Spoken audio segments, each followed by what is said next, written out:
Tough times never last, tough people do. Good evening and welcome. This is Face the Nation. Our topic of discussion today is Sri Lanka's current economic crisis and the 22nd Amendment to the Constitution. Joining us this evening on the show are Dr. Vijayadasa Rajapaksa, Minister of Justice, Prison Affairs and Constitutional Reforms, Dr. Harini Amarasuri, Member of Parliament, National People's Power, as well as Mr. M.S. Sumandran, President's Council, Member of Parliament from the Tamil National Alliance. All three members are clad in the same color today. I hope and pray that the ideologies of the political parties represented today have not changed and it remains as it is. Hence, we'll have a proper and a very good debate today on Face the Nation tonight. So let's start off tonight's show with Dr. Vijayadasa Rajapaksa, Minister of Justice, Prison Affairs and Constitutional Reforms. Dr. Rajapaksa, interestingly, I want to talk to you about the 22nd Amendment to the Constitution. And because you are here today and you were here a few weeks ago as well to discuss about the 22nd Amendment to the Constitution, I want to delve a little bit about that later on in the show. But I want to talk to you about the current economic crisis plaguing the nation. The people have been put from the frying pan directly into the fire. Even right now, as we speak, there seems to be discrepancies taking place with regard to the purchasing of fuel and gas to the country. People are discussing about this. Hasn't the government learned any lesson during the last few weeks as far as Sri Lanka is concerned? I joined this cabinet 5 weeks ago. By the time, of course, that our country was in a bankrupt situation. The new cabinet headed by the President and the newly appointed Prime Minister, Mr. Ranil Wickremesinghe, that we are going ahead with certain programs, whereas that we need support from many quarters, including the international monetary agencies. And at the same time, that if we have to get the support from the international community and organizations, they also expect us to do so many other things, which includes the restoration of the rule of law, the democracy, and also reconciliation matters are there. Now, while this IMF was discussing with all those matters with regard to the revival of our economy and their financial supports, all those stakeholders that they were negotiating with us with regard to other aspects, because we'll have to do these things simultaneously, because without addressing the rule of law, the democracy, that you cannot address the economic crisis. And economic crisis alone, you know, that's by resolving economic crisis alone, that we cannot find solution to all these problems. Now the Prime Minister, of course, basically that Prime Minister and many other ministers like the Minister of Agriculture, Minister of Power and Energy, the Central Bank, the Treasury, that they are going ahead with so many programs as to how that we will revive our economy. Minister, my question was very direct to you. My question is the fact that opposition parties right now are leveling allegations at the government with regard to the purchase of gas and fuel to the country. I was coming to that. Yeah. So with regard to the gas, hasn't the government learned any lesson yet? The government has learned a lesson, and they have found some solution with regard to the supply of gas and supply of fuel, diesel, petrol, furnace oil, that kerosene oil, for all kinds of things that we discussed it today also in the cabinet. The minister in charge, that he presented a plan, whereas that he had already made arrangements to get 7 shiploads in the course of the next month, commencing from 10th. And we are hoping with this supply, I think that's we will be able to manage in the next 1 month. Mr. Rajapaksa, when you say 7 shiploads from the 10th onwards, does that mean that the first ship is coming on the 7th, on the 10th of this month, and the next ship is coming after several months? No.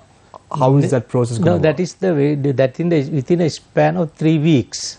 So within the span of 3 weeks, there are going Yes. to be 7 ships arriving in Sri Lanka at the moment. Yes. That is not, whole thing is not, that's the imported by the CPC alone. 1 or 2 shipments that they are jointly with the LIOC that they have made arrangements to import. We hope if we will get those stocks and we will address that issue, because one has to understand we started from zero. No, but Mr. Rajapaksa, despite the fact that there's a new cabinet that has been formulated, you all have started from ground zero or whatever it is, the people are not going to buy that as an answer right now, because they are in a dilemma at the moment. There are long queues that are being seen prevalent in Sri Lanka at the moment. People are not willing to accept that the government is doing something right or concrete at the moment, given the fact there is corruption taking place even now with regard to these deals in question. We saw last week, we had an individual from the petroleum sphere speaking about the shipment that was supposed to come to Sri Lanka and which was diverted to India subsequently. So why isn't the government taking an anti-corruption free stand even now? No, what is the reason behind this? Those are only allegations. People have a right to form whatever the opinion that they need. That there are so many forces that who are spreading that kind of allegations also, but certainly if they say that there are some corruption, certainly we are ready to take action. That ask anybody who says that there is any corruption to give us any kind of information, that we are ready to take action. By mere making allegations, that for everything that some people make allegations, I know that there had been so much of corruption in this country. We were fighting against that. You know that as to how much that I fought while being in the COP also, and throughout we were fighting. But certainly that if there is any material to establish that some corruptions are taking place in the present government, that I am ready to take action against those culprits. Mr. Rajapaksa, having that as an assurance, I want to ask you, what is the government's plan right now? Because today even you were at the cabinet meeting. You all may have discussed a progressive way of moving forward. What's the plan? Because there seems to be no plan at all in the table. I know that is why that there was a change. That is why people got into the road. That is why the former government was the dissolved. Former cabinet was dissolved. That is why the new government was formed. But the people are also demanding that the president should go home. No, if there is the president to go home, it is up to the president. That I am not here to answer to that question, because if you ask the president to go home, that he has to reply. But you are elected representative. You were elected from the Colombo district, Mr. Rajapaksa. That's right. That you are responsible for your constituency. You are responsible for the people who appointed you to this particular position in question. That is why when the country was in a trouble, that we undertook so much of responsibility while knowing the difficulties. That is why before we took any decisions, we went and told the president, we went and discussed with the opposition leader and all the parties in the opposition, please take over the responsibilities. We will form a national government or an interim government with the participation of all the parties. But when there was nobody to take it over, then finally we decided that we will take the trouble. But when you are talking about the concept of an interim government, we see the leader of the opposition and the leader of the SLFP met today to discuss about forming an interim government. Now we are trying to figure out. We presented in writing a resolution under Article 74 to the Speaker that we should form a all-party government for an interim period. And the discussions were going on for more than 1 month. Then we went and asked the president to invite all the parties to form that government. and to opposition leader to come and take over the office of prime body as the Prime Minister we support. Appoint anyone, and that is why Ranil Wickremesinghe came into play. That's right. Then he asked whether we will support if Mr. Ranil Wickremesinghe comes, despite the fact that he has only one seat in the parliament. We said yes, unconditionally we support. And now Ranil Wickremesinghe is very slowly able to take the baby Grusha from one end of the corner to the other end of the bridge. No, that is your interpretation of taking the baby, but my interpretation that is not what I said. No, that is what Prime Minister Ranil Wickremesinghe said. No, that he wants to take the baby Grusha from one end to the other. That's such a difficult task. Such a difficult task that he's doing. But he has very well taken the Rajapaksa family to the other side of the bridge without a problem, because they remain unaccounted for all the problems that we are facing at the moment. Where is Ajit Niwad Cabral right now, who said that there needs to be a domestic process for the country's economy? Where is Basil Rajapaksa, who supported that? Where is Prime Minister Mahinda Rajapaksa, who was the Minister of Finance before June last year, who should take responsibility for the country's economy? Where are these people? You know that who filed action against Niwad Cabral? I who filed action against Niwad Cabral. That is what I am telling you, that I have filed two actions. One is against Basil Rajapaksa, that is in the Court of Appeal, and I filed action in the Fourth Magistrate Court, where that's the Cabral is on bail of 10 million surety. That as far as that we are concerned, that we have to take action as a government, but we'll have to take that joint decisions. Our first priority will be that we'll have to resolve this economic crisis. That means not in fully, at least that we must get all these essential items for the people, including the fuel. Right. So we will talk about all that, Mr. Rajapaksa, momentarily as the show goes on. We have approximately 2 hours to delve deep on those matters. I want to quickly ask you a question about the 22nd Amendment to the Constitution and the progress being made thus far. 3 weeks ago, you came on the show and you said, I am hopeful that the 22nd Amendment to the Constitution will be implemented in Sri Lanka as a law in 6 weeks. Now 3 weeks have lapsed. What's the progress made thus far? Now this cabinet approved the bill somewhere around I think 27th or 28th of June. Then 29th we gazetted it. Now we'll have to wait for 1 week to present it into the order paper. Then we may be able to do it on 6th or 7th. After that there is a 1 week period where any person wants to challenge it, that they can go to the Supreme Court within that 1 week's period. Then the Supreme Court is supposed to give its determination within 3 weeks. That will take at least the minimum 4 weeks period. After that, at any time we can move it in the Parliament. All set and ready, 3 more weeks, enacted as a law. 149 members at least. You're not hopeful? You're not even positive that you all will get that? I'm positive, otherwise I won't touch it. I'm positive. Right. Thank you very much, Dr. Vidyas Rajapaksa, Minister of Justice, Prison Affairs and Constitutional Reforms. I now move my attention to Mr. M.A. Sumandaran, President's Counsel, Member of Parliament, representing the Tamil National Alliance. Mr. Sumandaran, the 22nd Amendment to the Constitution, is it a progressive one? Now you have the Minister of Justice. You can tell him. Yeah, I have said this in public. It's a regressive piece of legislation that has been gazetted. I'm saying that because of all the fanfare that was made before its introduction. The Minister himself presented a private member's bill first to Parliament, which basically repealed the 20th Amendment and brought back the 19th Amendment with some of the positive features of the 20th Amendment itself being incorporated. And that was a promise of the government as well, that as a first step, 19th Amendment would be restored.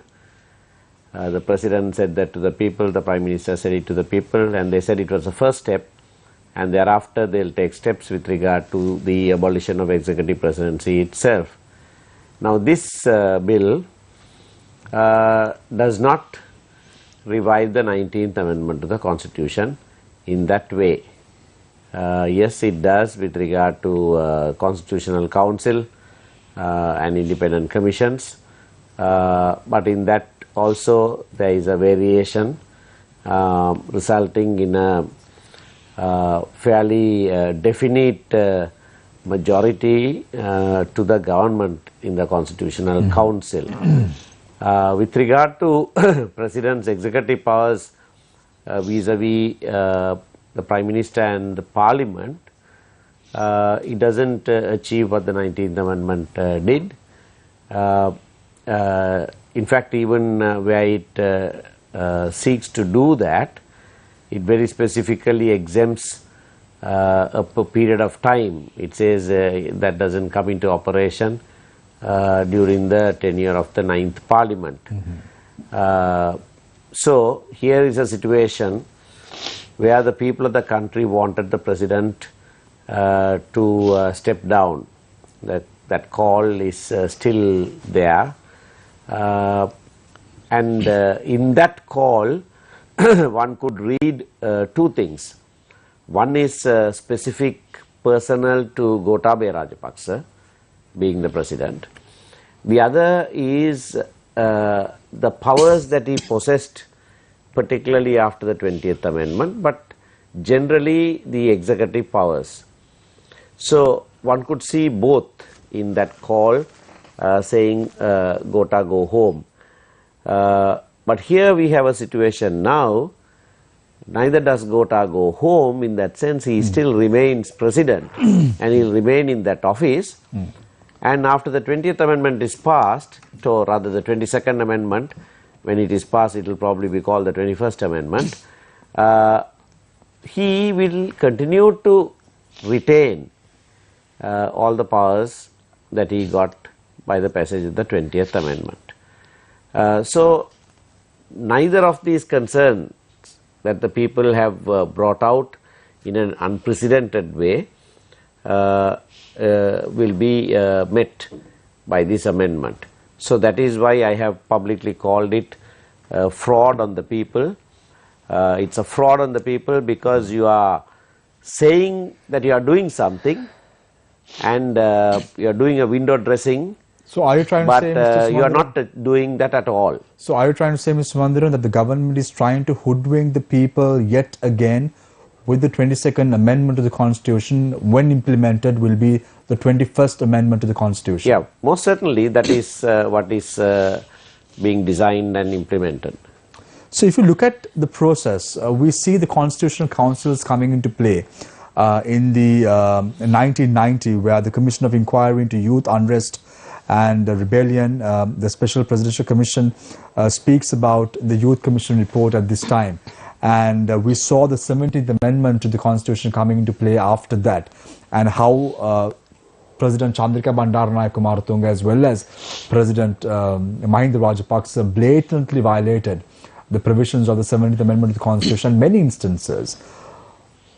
If implemented, how sure are we that the present regime will stick to the 21st Amendment to the Constitution, which will be enacted into a law? So you just made reference to the 17th Amendment and the fact that the executive presidents could ignore some of those provisions. That is why in the 19th Amendment to the Constitution, when the 17th Amendment was sought to be reenacted, there were provisions that said when recommendation is made for the appointment of someone by the Constitutional Council and the President is bound to make it, but if the President does not make that recommendation within a period of 2 weeks, it would be deemed to have been made. It will by operation of law, that person would actually be in that office. So with the experience of what successive executive presidents did under the 17th Amendment, the 19th Amendment tightened that. So that is how even the 19th, I mean, I have my own criticism of the 19th Amendment, that it was diluted 3 times and it became mishmash, that led to so many difficulties. But nevertheless, even that piece of legislation corrected or sought to overcome the intransigence of executive presidents of the past. But here a bill is being introduced which is giving the current occupant of that office a carte blanche. When the call of the country so clearly and so vociferously being made that two things, that he must not sit in that office, and very clearly certainly not with executive powers. And this is supposed to address that. The promise to the people is that, all right, hold on, we will abolish executive presidency, but first we will clip his wings. We'll do this. We'll bring back the 19th Amendment. You're promising that, and you're doing something which will not result in an inch being taken away from executive presidency during this president's tenure. Ms. Vandaran, interestingly, what you're saying right now seems to give the idea to the people who are watching the show tonight that the president is yet again trying to cement his position as the executive in the country at the moment, even through the amendment in play. Yeah, that's very clear. You see, the argument would be brought to say, what can we do? We must get 150 votes, so we can do only what we can, so let us do just this at least. There are some good things there. Are you going to oppose even that? Now, this is the kind of behavior that have brought the people out onto the streets. We must remember that. Right? Doing the minimum necessary just to keep the people happy, just to get them off the street, doing some window dressing somewhere, and people have had enough of that. Otherwise, this unprecedented protests won't happen in the country. No, but this is the very behavior that the people are up against. Yeah, but Mr. Mandran, don't you agree or believe that right now the need of the hour is not any amendment? They want the president to go home. Yes, and correct. that is what they are trying to tell. And that is what the people, even if you go to the long queues near petrol stations, you will realize the anger, the agony, the hatred, the desperation the people are going through at the moment. Shavit, behind that call, behind that slogan, go home, is definitely a move against executive presidency, the powers that the president possesses. You mustn't forget that when this protest started, yes, certainly the very first call and the most, the loudest was go home. But all of them, as a second call, said repeal the 20th Amendment. Because you see, as he came into office, he brought this piece of legislation just to strengthen himself against the will of the people. So everybody focused on that and said, all right, do this. And almost everyone said, yes, let's do that first. Yeah, so Mr. Madan, you just mentioned that during the tenure of the current president, there won't be any changes, despite the fact that the 21st Amendment to the Constitution will be enacted. Does that mean that the 22nd Amendment that is being discussed at the moment will only come into effect after the president's 5-year term of office is over? And no, they haven't drafted it in that way. That is also, there is some sleight of hand there as well. It says 9th Parliament for the duration of this Parliament, so that people get fooled by thinking, oh, there's nothing to do with this president. But president's term and this Parliament's term almost coincide. I mean, there is less than a year apart that is different. So during the tenure of this Parliament, right, he retains full complement of the 20th Amendment powers. Right. Thank you very much, Mr. M. Sumandaran, President's Council, Member of Parliament, Tribal National Lands. Today we opened the opportunity for individuals who are watching the show tonight to pose their questions. You can pose the questions to 076-656-5353. The number once again, 076-656-5353. Please do not call. Just make sure that you send in the questions via SMS, and I'll be happy to take them up as the show goes along. I now move attention to Dr. Harini Amarasuri, Member of Parliament of the National People's Power. Dr. Harini, nice to have you on the show tonight, as always. Now, there seems to be a marriage that is brewing at the moment. The SJB and the leader of the SLFP, Maithripala Sirisena, have met, discussed about forming an all-party government. Now I'm trying to figure out, where is the NPP in this equation? Now, the NPP has been completely sidelined, isolated, no political objective anymore. Trying to figure out what the intentions are. Not at all. I don't think we've been sidelined or that we've been made redundant in any way. This meeting between the SLFP and the SJB, that took place today, I think. So we are still to know for sure what the result of this meeting is. It seems to be that both parties have agreed to, or they've both been proposing this multi-party interim government. The position of the NPP has always been that, and this is what we stated when we put out a proposal on the 11th of May as well, that there needs to be the fundamental problem that the country is facing right now is a deficit of trust in the current government, and that without establishing a government that the people trust and the people have faith in, that we cannot really resolve any of the economic crisis, the economic crisis that we are facing either, right? And for that purpose, that we need to move it towards a election as soon as possible, and during that period there can be some kind of an interim arrangement. That there is agreement from us also on this, but the purpose of the interim administration has to be really clear, because I am sure I'm seated between two eminent lawyers and they can tell me if I'm wrong, but I don't think the constitution, current constitution, has this concept of an interim administration. So whatever that comes into place, we will have to really define very well. So till these two parties actually tell us what they mean by this, after they met, it's hard to really comment. But our focus is very clear. Our focus is very clear that this government has to go. That includes the president, the prime minister and the cabinet.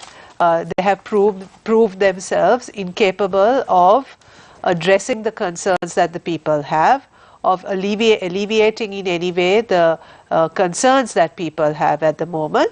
And beyond that, it is very clear that their intention is to maintain the status quo as it is, as this 22nd amendment also goes to show, right?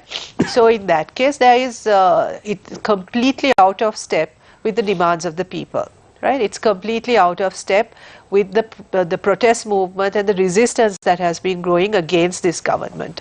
So that's the crisis that we are facing, that we have a government in place that is no longer representing the wishes of the people.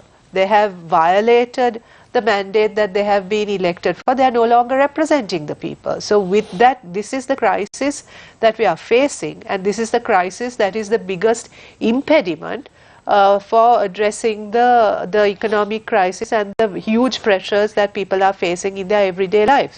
So unless we fix this, there is no way that we can address these concerns. So are you trying to say that the marriage that is brewing between the SLFP and the SJB will not bear fruit?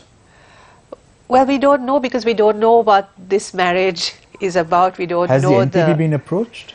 The NPP has not been approached for a discussion on these issues. I mean, we've received a letter from the leader of the opposition sort of stating the need for all of us to come together, but it doesn't request a meeting or a discussion. But it seems that the opposition parties are now just trying to get rid of Ranil Wickremesinghe from the post, not trying to correct the country's course of action at the moment. No, not at all. I think for us it is very clear that we want both the president and the prime minister out of the picture, because we feel that that's the basic condition for fixing the problems of this country. We cannot turn this country around with these two leaders in place. That for us is very clear. So it's not either or. They both have to go, right? So, and whatever happens next. What wrong has Ranil Wickremesinghe done? What right has he done? Let's put it that way.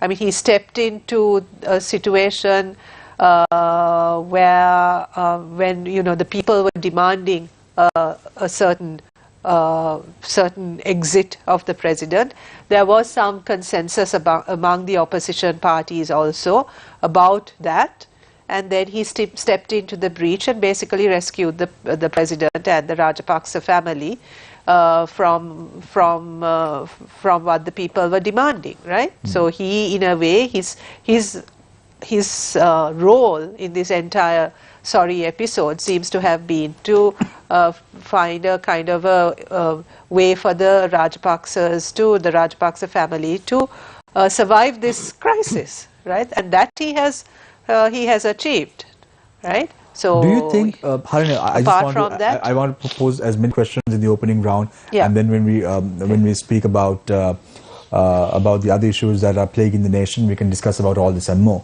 But to just give some direction, do you think the Rajapaksas will have a future in the Sri Lankan political system in the next few years? No, I think there's so much resistance, and actually it's you can even say hatred. When you talk to people, it's not just the opposition that people are expressing. They're actually expressing hatred. So I think in some ways the Rajapaksa legacy has been damaged beyond repair. But that's not enough. I think they also have to be held accountable, not just the Rajapaksa family. And I think it's also incorrect to only hold them responsible. Of course they are responsible, and they are responsible for a particular brand of politics which has been very detrimental to the country as a whole. But there are others who are responsible for the crisis that we are in, and we think those have to be held responsible. We can't sort of just gloss over that and sort of forget that this crisis has been created. It's not some natural calamity that we are facing. This is a calamity of incompetence. Is this the end of political dynasties in Sri Lanka? I would really hope so. People are asking for a system change, and I think it's very important that we understand the contours of that system change, and that system change is not some sort of superficial changing of people, of personnel, of individuals. I think if people are asking for a system change, we really have to be ready for that system change, and that system change has also got to be something that we as citizens are part of. And that includes the rejection of this kind of dynastic, nepotistic politics.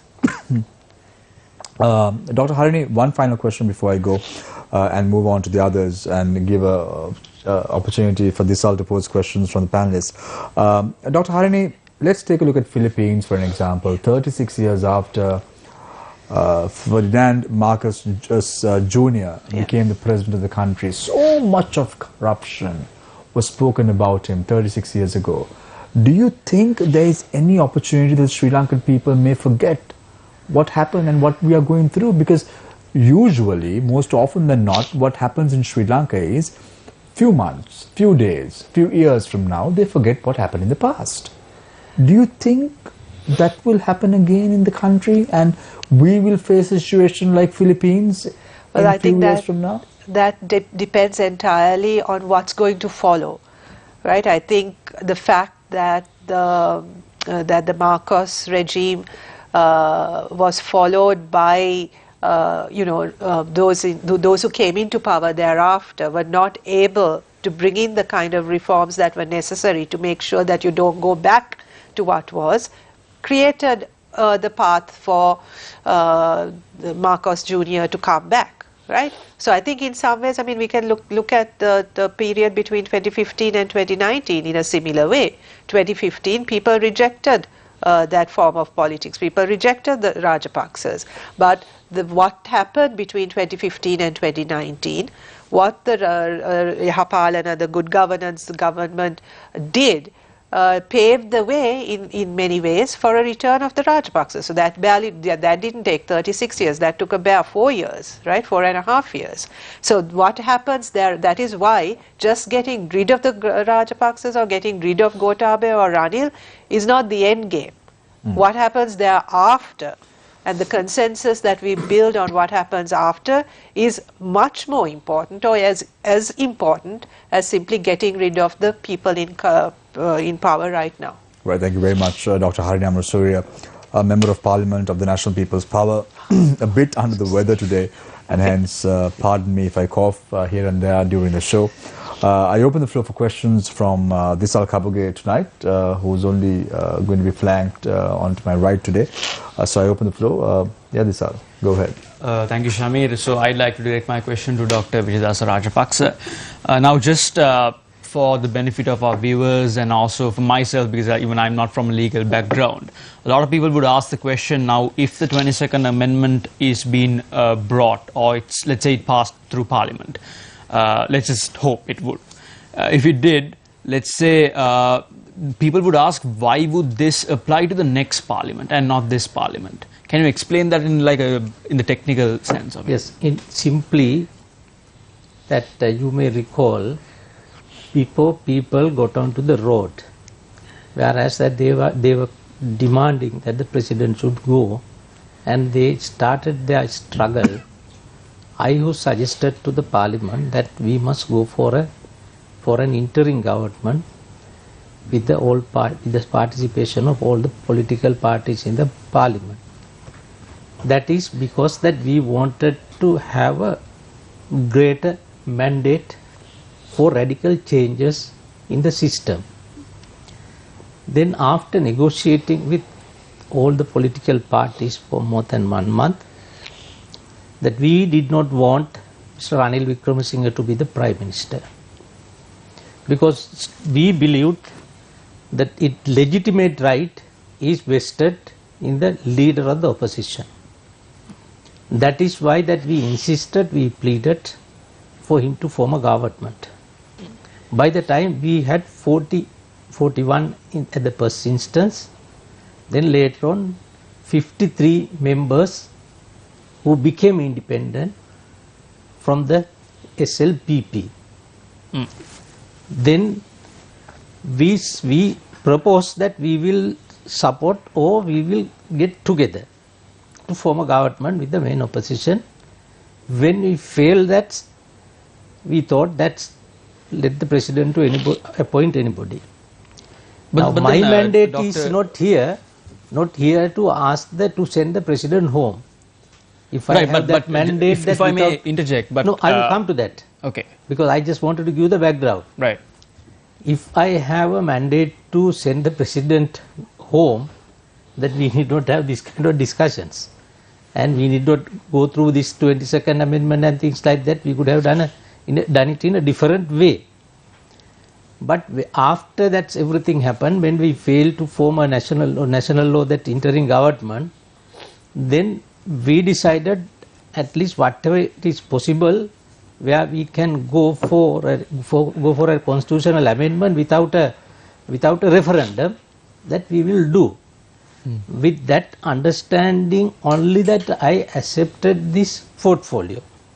As Dr. Harini said, that if we have to go for an interim government or a national government, or the participation of all the political parties, we need not have any laws or constitutional amendments. It is an agreement among the parties who are in the Parliament. If the party leaders, all the parties get together and say that we will form this government with the participation of all the parties, and we will continue for 1 year.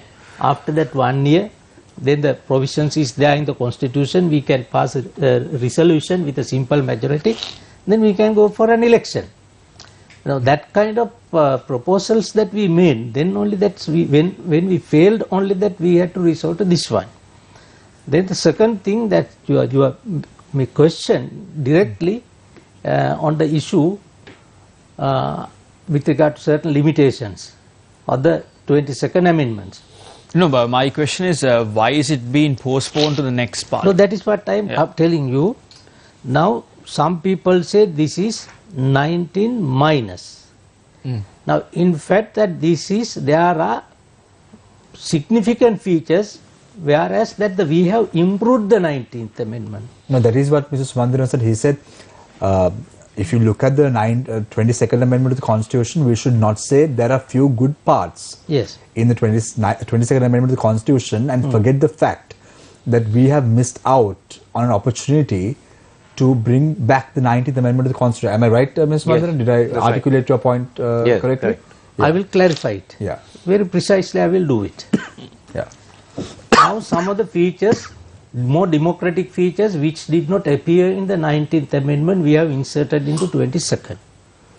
If I begin to say the first point, the Constitutional Council, that is consisting of 10 members, then there are 3 official members, one is a nominee of the President, the other 3 earlier that Prime Minister and the leader of the opposition got together, and that they decided, after discussing with the party leaders, they decided that who should be the other 3 members of the council. Now we have made provisions, the member who shall be nominated by the government party to be decided not by the Prime Minister or the opposition leader, that the government members group will decide that. If there is no consensus, then there will be a majority vote or whatever, that is up to them. Then the representative from the party where the leader of the opposition is from, then that group will decide that. Then other small parties, they will get together and they will decide who should be the member to be in the Constitutional Council. That is one of the features where that it is much more democratic than in the 19th Amendment. Then number 2, the appointment of the governor of the central bank was not subject to the approval of the Constitutional Council earlier. Now that he also subject to the approval of the Constitutional Council. Then in the 19th Amendment, that there was a provisions that if you want, you can increase the number of ministers, deputy ministers and state ministers, provided that you can form a national government, the main party together with one of the parties. Ms. Ravi, if you don't mind, please, can you elaborate a little bit on the Constitutional Council composition? How many members would be appointed by the President and the Prime Minister? Sorry, the leader of the opposition and the earlier the 3 members were decided by the Prime Minister and the opposition leader. Based on the 19th Amendment to the Constitution. Yes. That's right, okay. Now the government is given that freedom for the members of the government to decide who shall be the So how is that protecting the independence and the efficacy of democracy in the country? What else that you can do? How can you establish the representation from the other parties? Because the basis is that 7 members from the parliament, 3 members from the civil society. Then there has to be a methodology, no?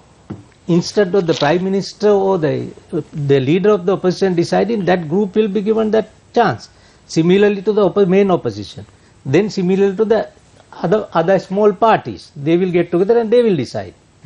It is not by the president. If I may interject, you know, the whole Constitutional Council composition, which was under the 17th Amendment, is the one that was depoliticizing this whole exercise of appointments. Absolutely. 19th Amendment, eventually, Dr. Rajapaksa knows, I mean, he was also with us trying to negotiate with the then opposition when 19th Amendment was passed, but we were forced to give up on that, you know, that body being not being influenced by politics, as it were, because 7 members constituted party representatives, MPs, and 3 from outside, and those 3, one of the qualifications had to be that they were not members of any party.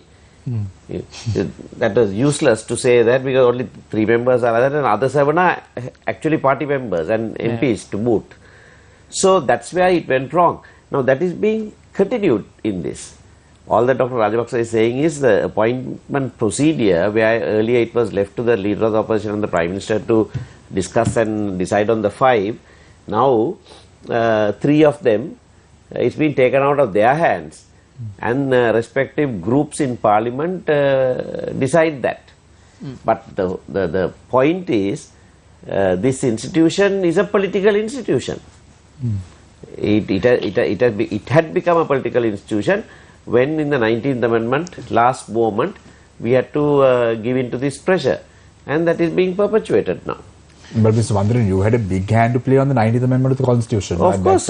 No, Of course, but indeed, that what he says is correct. That our draft was on the basis that 7 from the civil society, 3 from the parliamentary official. Yeah. But that we had only the government, we had only 47, and we had the support of other small parties. Then we didn't have 2/3. Finally, the main opposition had 2/3. So this was a sticking point. This was a sticking point which nearly broke the 19th Amendment. So much so we had to postpone the voting by 1 hour. 1 hour. And still tried, and they wouldn't agree. So we just gave it up and let them have their way. But Dr. Vijay Rajapaksa, so that's how this happened. Yeah. Now don't you think you have an opportunity to fix now. it? Like, don't you think you have an opportunity to fix it now? Like, you can increase the involvement of non-political party members. Yes. Now we discussed with all the political party leaders. So before that we presented the bill, and even after that, basically in principle all parties agreed that it should be in the form of the 19th Amendment. That is how we made it. Yeah.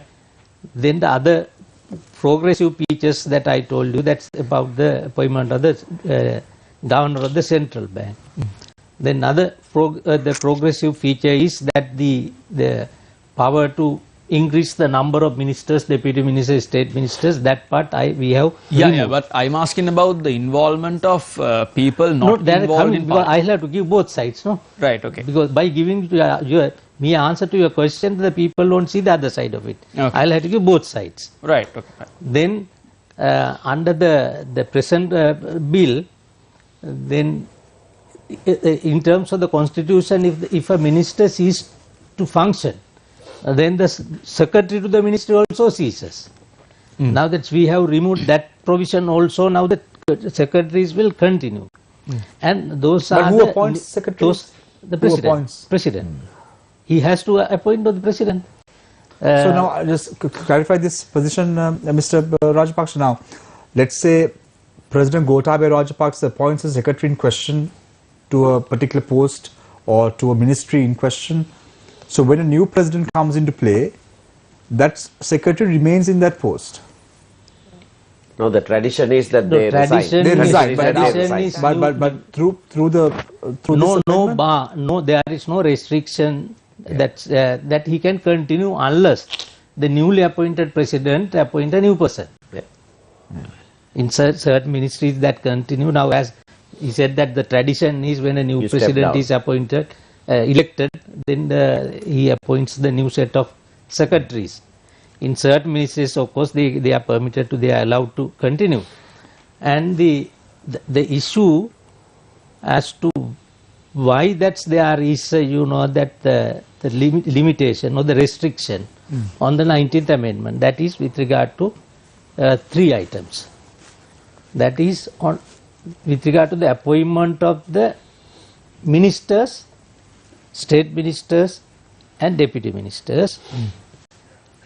The draft says that is on advice of the Prime Minister. Right. Then in the 19th Amendment, with regard to the appointment of ministers, nominated ministers on advice of the Prime Minister, but in deciding the subject that in consultation. Here in both I have put as on decided. On advice of the Prime Minister. Okay. Now, with regard to that, there is an exception, the transitional provisions, in relation to the 9th Parliament, that is, the President has to exercise that power in consultation. The number 2 is under the 19th Amendment, the President had no power to remove the Prime Minister. Under the present bill, there is an transitional provisions. It doesn't apply to the 9th Parliament that the President has, that means the President has the power to remove the Prime Minister. Those are the 2 contentious issues. Now, there were so much of, the lengthy dialogues on those matters. From the side of the SLPP, what they argued was now the Prime Minister is not from the political party which has the majority in the parliament, and that the Prime Minister is a person that who's having a one seat in the parliament. Therefore, in the event that they need to make certain changes, that the president has to retain that power. On that argument that we have inserted it, of course that is a contentious one, so one can say that can I interrupt you? Yeah. Now this is, if you say if this SLPP's request, SLPP still retains majority in parliament. Yes. I mean, they can remove the Prime Minister simply. Yeah, The same effect. If they pass a no confidence motion, the Prime Minister has to step down. And And it also the problem is the president. Yeah, like that is people the are matter. asking the president to step down. Yeah, because that is, if it is a exclusively a discretion of mine, that is, this may not be the draft.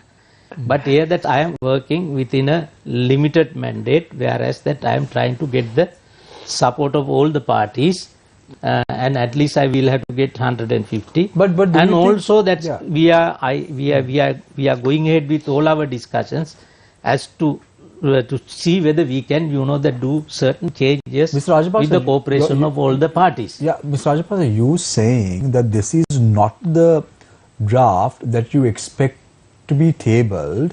This is a draft because it has to be come into play with the support of all political parties itself shows or goes on to show that this draft is not the draft that is required. Not correct.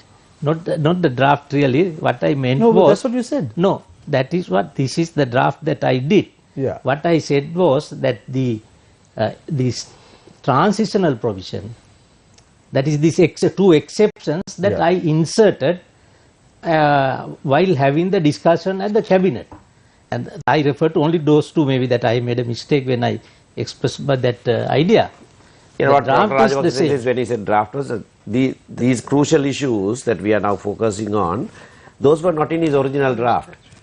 They've added later. They were at the cabinet at the insistence of the SLPP members. He brought that in so that it doesn't apply, that taking that power away from the president doesn't apply to this parliament. This parliament, it's coming into effect only from the next parliament. Those were not his original draft, but at the insistence of others, he has put them in as transitional provisions. And only those two items. So, Dr. Haridh, what is the position of the NPP in all this? I think this really highlights the position that we are taking, that the current parliament, the composition of the current parliament, does not allow for any kind of progressive reforms that are necessary and that are being demanded by people. I mean, I think this entire exercise proves the point we are making.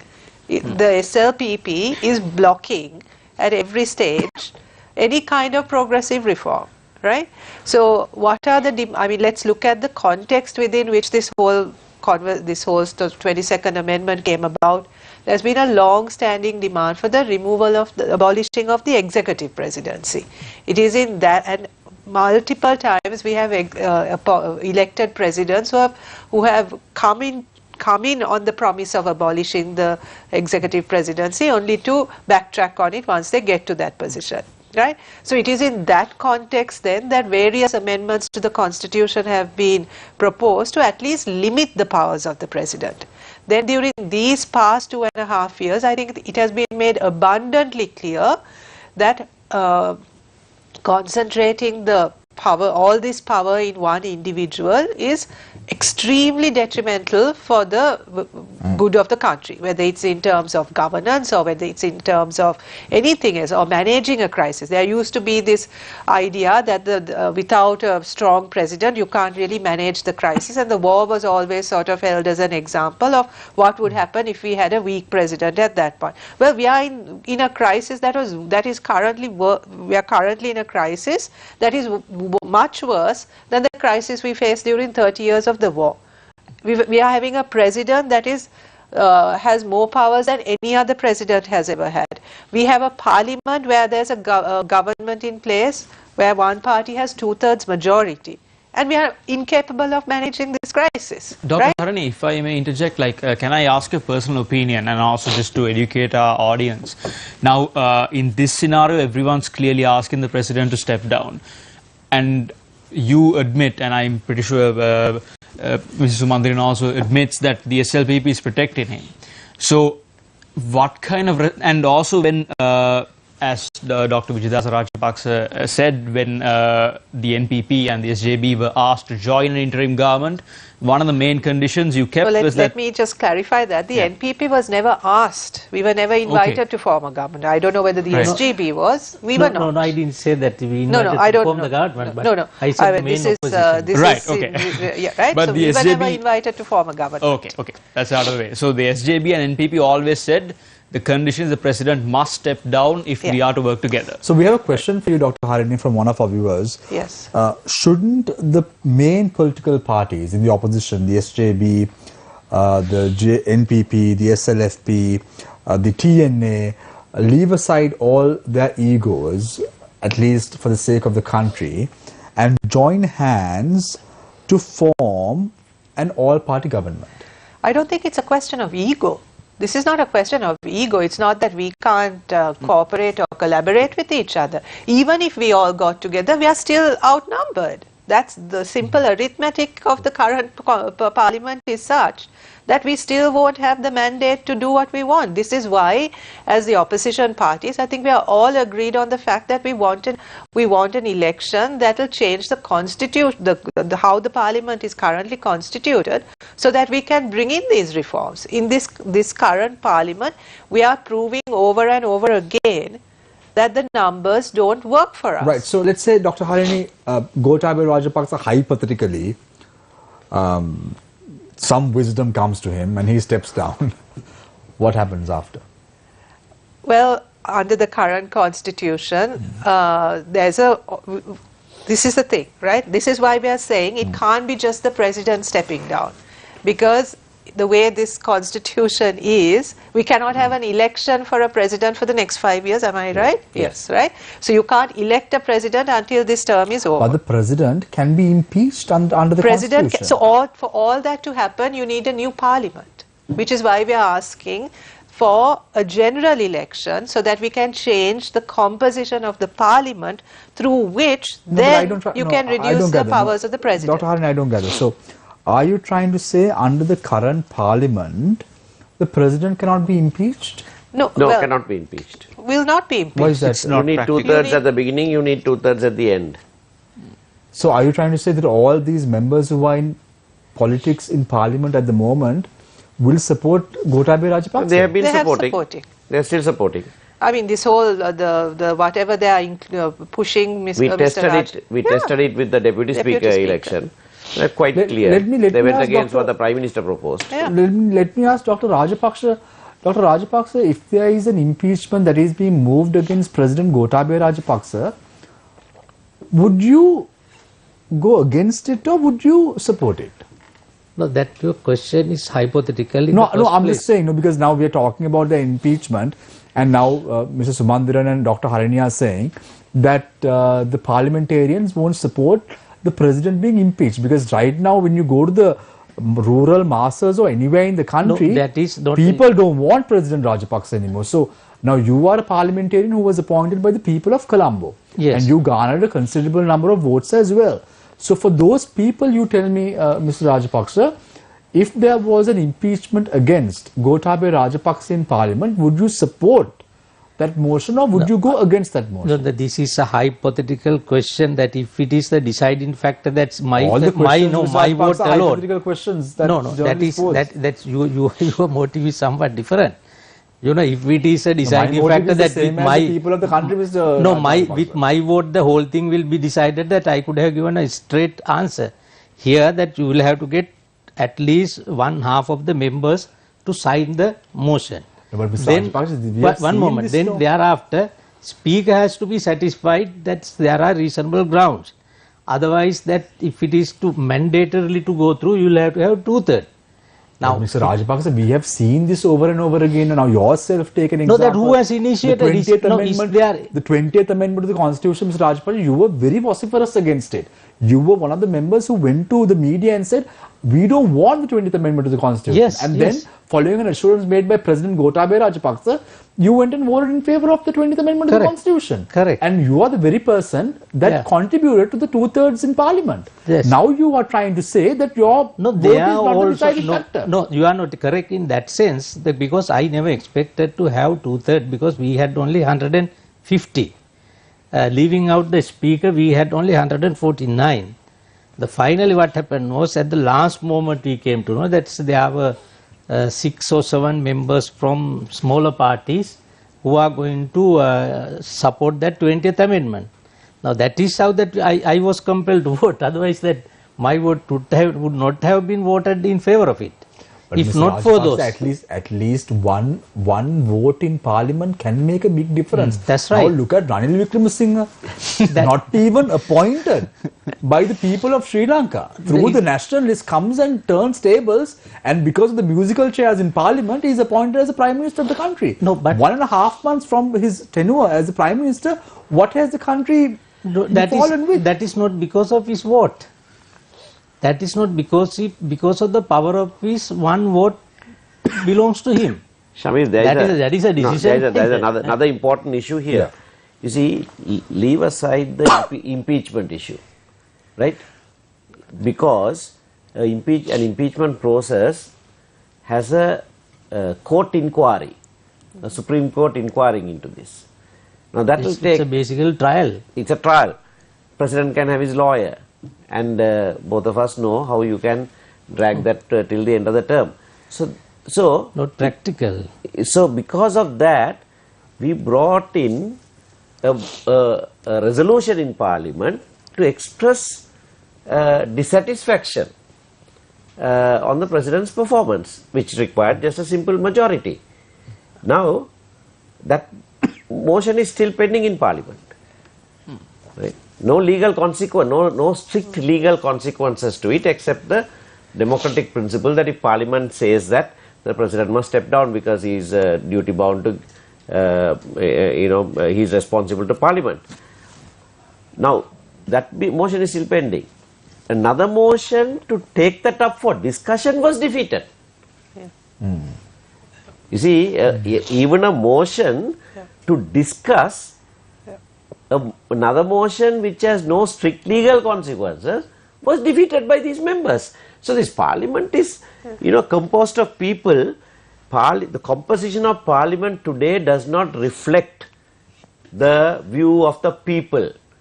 It's a totally lopsided composition. People's mind have changed, and all of us must concede that. All of us must accept that. Yeah, 6.9 million voters, he says, voted for him. Now, I don't know whether he can garner that 0.9%, 9 million voters even, right? So, that has changed. Same with the Parliament. Now, what Dr. Hari Amarsurya says is, to make any change, you need to do it within Parliament. And then the composition of the Parliament must reflect the will of the people at that time. Right. So let's ask Dr. Vijay. I'm saying that because if we can't do it within Parliament, Right. then it will be done outside Parliament, and that is so dangerous to the country. Right. So, Dr. Vijay Rajapaksa, again a hypothetical question, because being journalist with Rajapaksa, I can't ask questions in the past. It does not reflect what's going to happen in the future. If there is a situation where the country has to take a decision, where through an election, would you as an individual who has been very vocal, you've been very steadfast, you've always spoken outright whenever you have to, would you support that move? Election. Yes. Certainly. I have no objection for any election. That is a democratic process. But at the time that when we discuss about forming the new cabinet and the appointment of the new Prime Minister, at that time I was of the view definitely that it was not a time for us to go for an election. But if we, even at the moment that there are a lot of obstacles, but we told that if this whole problem is sorted out, if the environment is conducive, certainly. But do you think, Mr. Rajapaksa, that this is the time? That depends on, because that at the moment this is not the time. At least it must take a couple of months, maybe 1 or 2 months to resolve it. Without fuel that you can't do anything, no? The election, then you will have to get the services of all the people. Isn't it a pity, Mr. Rajapaksa, that the people have to face all this? What has the people done? Now, Mr. Sumandiran told me that today he came from Jaffna through the train. And he came to the show, and if he falls asleep, for me to wake him up, right? No, yeah, last weekend I went to Japan by train. Yeah, I was at the fuel queue. I was at the fuel queue for 38 hours, Mr. Rajapaksa. 38. I'm not even joking. 38 hours without a drop of sleep, right? Why must the people face all this? Why? Isn't it a pity because of the governance system of the Rajapaksa family and the last 3 years we are facing this brunt, and isn't it time to hold these people accountable? The Minister of Finance was Mahinda Rajapaksa, Minister of Finance was Basil Rajapaksa, then there was a governor of the central bank, Ajit Nibat Kabral, who said a domestic process is the way to go about. Why are we facing this? Why, when we were fighting, when I was fighting against all those corruptions, not now, you may recall, since 2006 and 7 as the chairman of the COP, even under the present government, when I was fighting against Nimat Kabral and Basil Rajapaksa, that you did not raise that voice, no? You all waited. You were very silent. All these vociferous journalists were very calm and quiet. No, you can't say that. We were fighting alone. When whole thing happened, now that we have undertaken a difficult task to, the restore the economy. Not that we have, that we are responsible, I am responsible for the collapsing of the economy. No, I have undertaken a responsibility on behalf of the people. Mr. Rajapaksa. Do you say that it is due to my fault? No, we are not blaming you. Mr. We are blaming the Rajapaksa family. That's right. That is why I was blaming before you blame now. I blame 2 weeks after the election. We have been blaming the Rajapaksa since 2004. I blame after 2 weeks when they appointed P.B. Jasundara, when he appointed Nimat Kabral, I started making those criticism. My colleagues will be bear the witness. Dr. Rajapaksa, if I may ask you a question. Now, Mr. Sumandiran and even Dr. Harini pointed out that the process, the parliament, the composition of parliament, the legal process clearly works in favour of Gotabaya Rajapaksa staying in power. But did the SLPP have an internal discussion with him about him stepping down? I don't know. To my knowledge, no. So, I mean, being a part of the SLPP and all the... No, in fact, I had not taken part of any of the proceedings or discussions until that... So, are you saying there is no internal pressure from the SLPP? Until I assumed duties as the Minister of Justice on 20th of May, I had not taken part of any of the discussions or a group meeting or anything. I was clueless. Right, but after all those things happened, when that he wanted to appoint a new Prime Minister and a new cabinet, in fact when the President and Prime Minister both insisted that I should join, and especially that I must take over the responsibility of these reforms, on that understanding that I accepted this. Yes, we are not targeting you in this. I'm just trying to ask you if there was internal pressure, internal discussions within the because obviously outside the system doesn't seem to work. So, did you all ask the President to step down? And in that sense, like, what happened? Like, why did the SLPP decide that, okay, the President should stay, we have no choice? To my knowledge, the SLPP had never asked the President to step down. Okay. That is to my knowledge. I do not know that there are so many groups within that. We also were in, 41 members independent group for some time. That of course is true, Mr. Rajapaksa, because the former president goes to sleep at 10 o'clock in the morning. He knows what's happening in the cabinet only the next day morning. So I don't think the SLFP had directly asked the president to step down. But I just want to ask a question from Ms. Mandiran and Dr. Harini. Now, let's say we get these people who have been accountable to the problems that Sri Lanka is facing, like the Rajapaksa family or Ajit Nibat Kabral, the former governor of the central bank, or anyone. We saw the manner in which, when the chemical fertilizer ban was issued, how the then Minister of Agriculture, who said that compensation would be given to the farmers. We have seen these statements being made. Just because we held or hold these people accountable, does that mean we will find solutions to the acute shortage of fuel and food in the country? No, that's not going to lead to resolving the current crisis, but that's important in terms of setting a precedent and holding people accountable. That means that any future government will, or any future ministers will be a lot more aware and a lot more responsible about the decision-making process.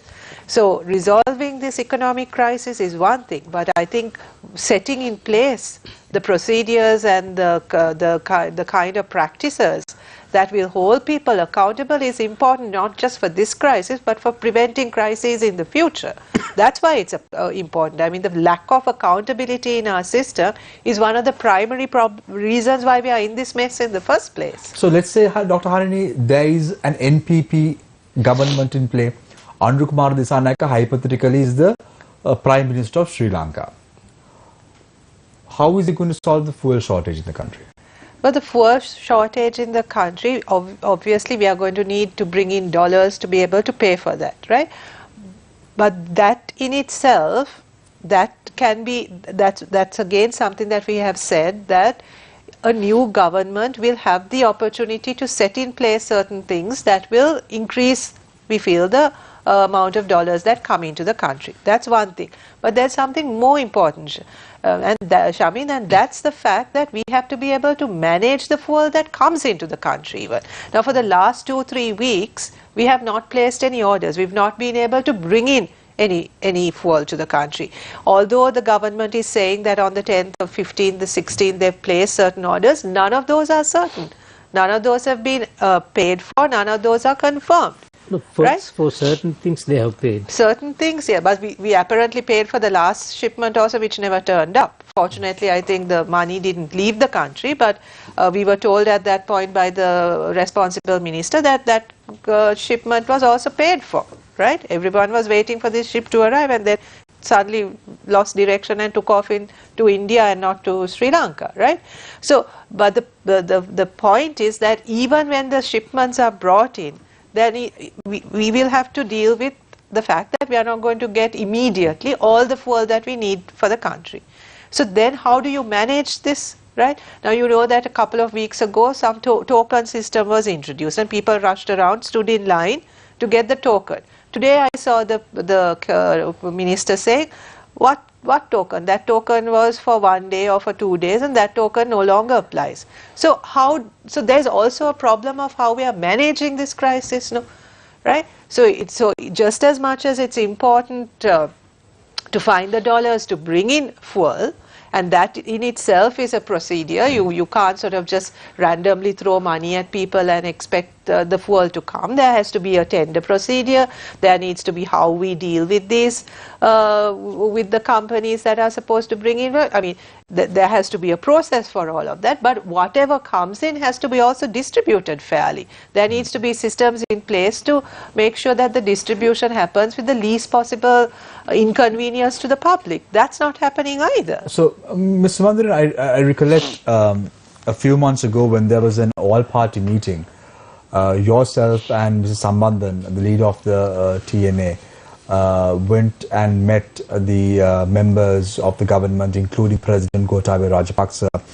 And one of the points that you brought forward was the fact that you all can encourage the Tamil diaspora to bring in the required money to resurrect the country's economy somewhat.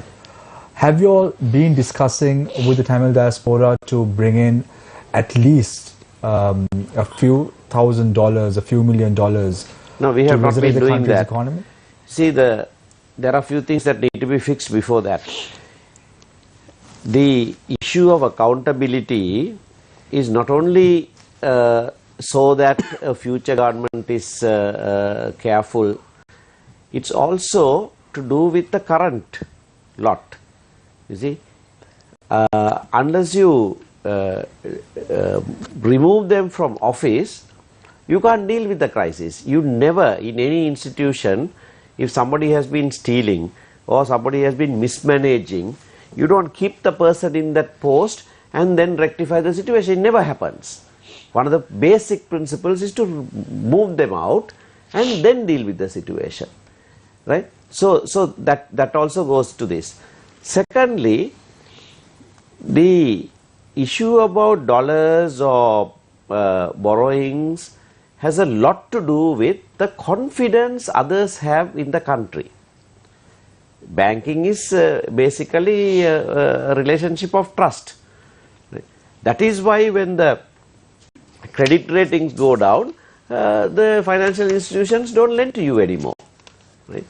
Now, we need to resurrect that confidence in the country back again. That is where this comes in. We are now in a situation where to recover the economy, you must have a massive resurgence of confidence in the country. Now that won't happen by merely putting in place another set of people. That is fundamentally important, but that alone won't do that. But if what we told the president was, this is one crisis, but we've also had a 3-decade-old war which contributed to all these borrowings, right? Now if we were to solve that, and it doesn't take much to solve that really, if we were to solve that, the confidence of the world community in Sri Lanka will be that much more.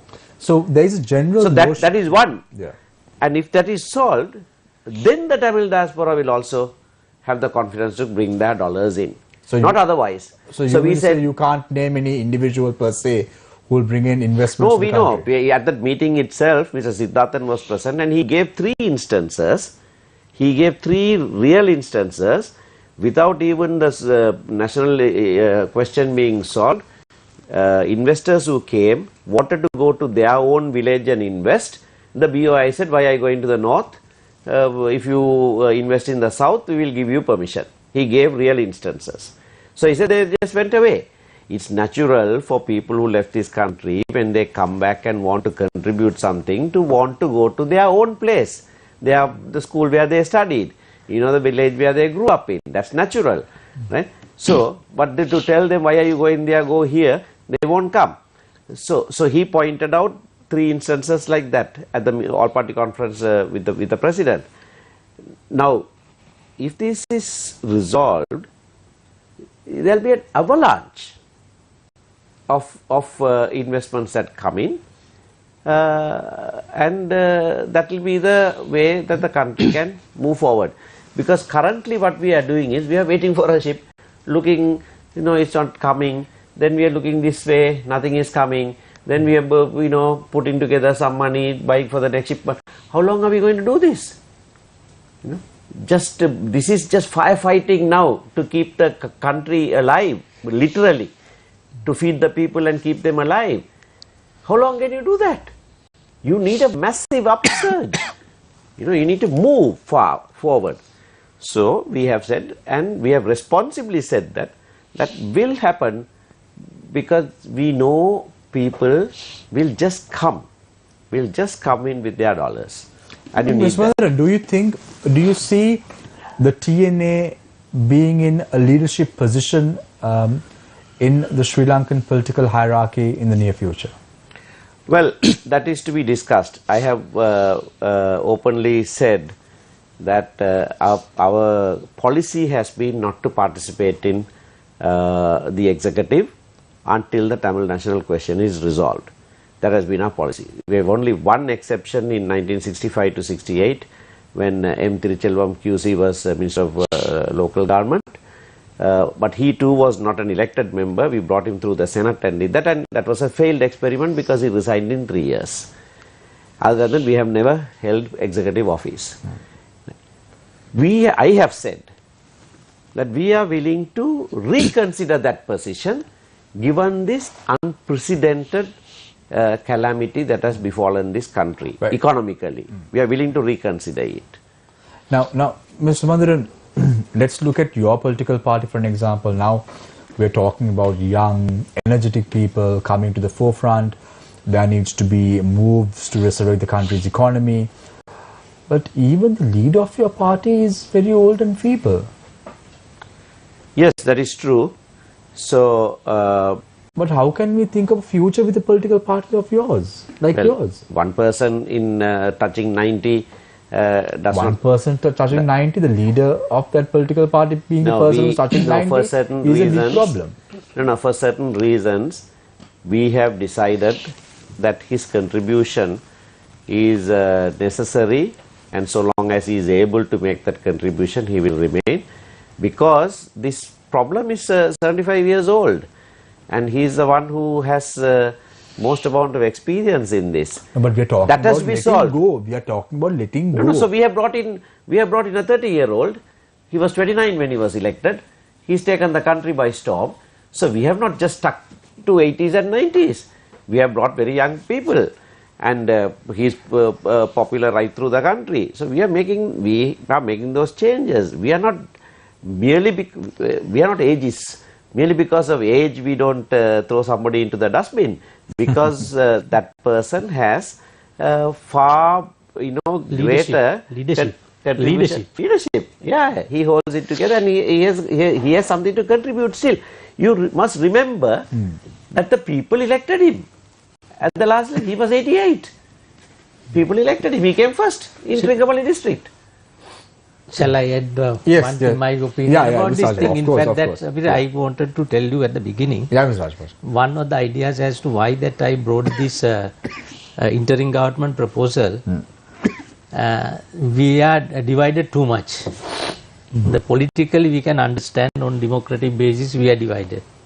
But even otherwise you take, that's the parties are based on the race and the religion, things like that. I'm not criticizing that due to various reasons in the history it has some, that they have some history.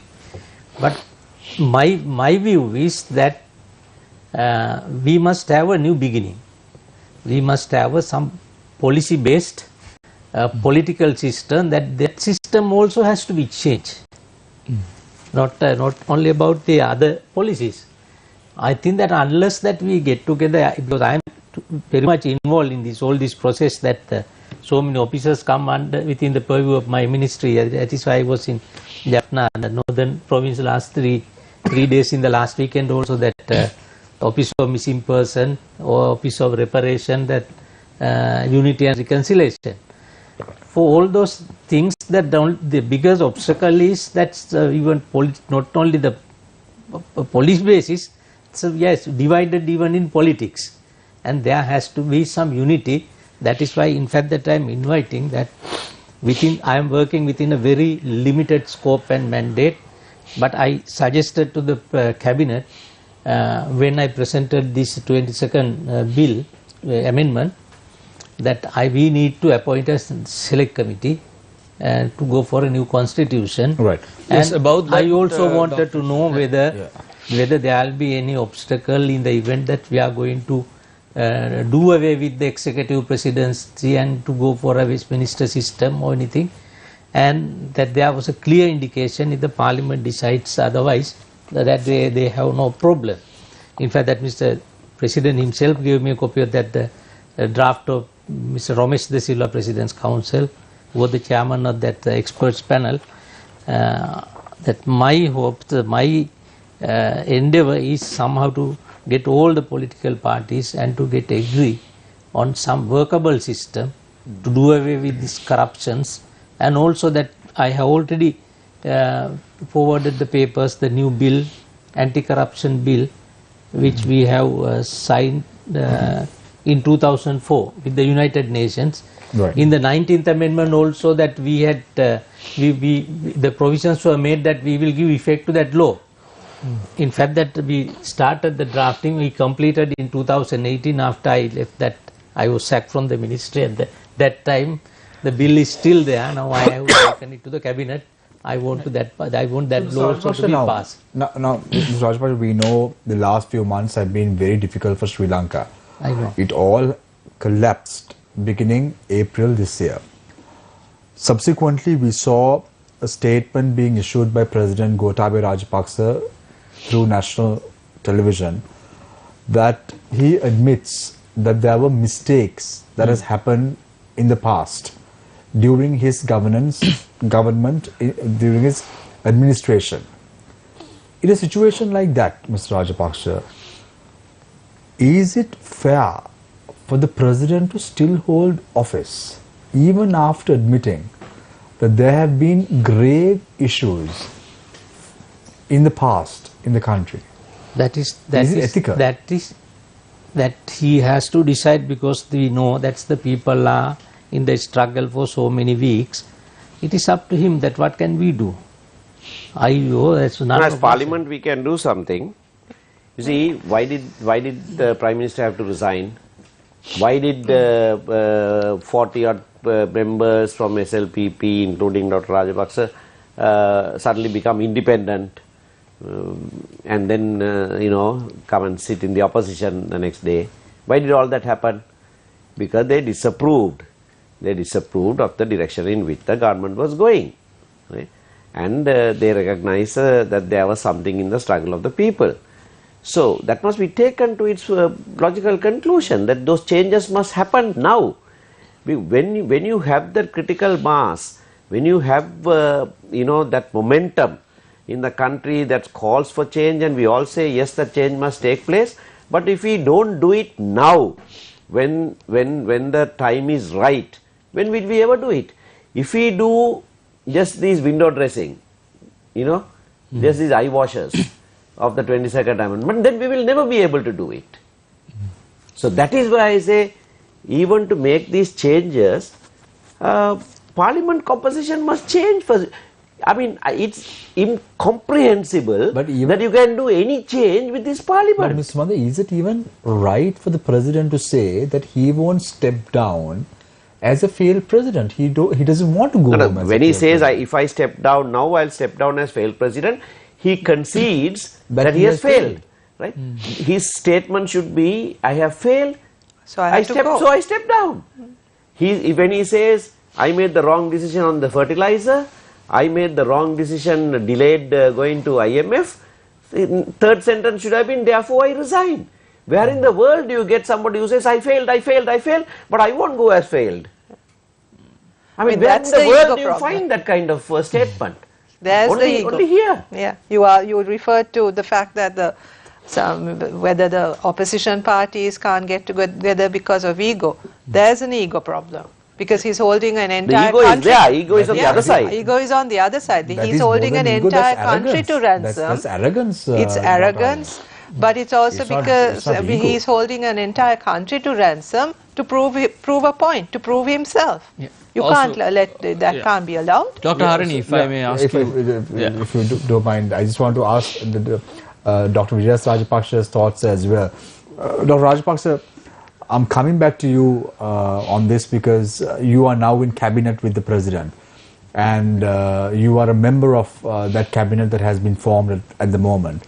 Do you all tell the president what the people or the people's sentiment is on the roads, on the queues, in the gas queues, in the fuel stations?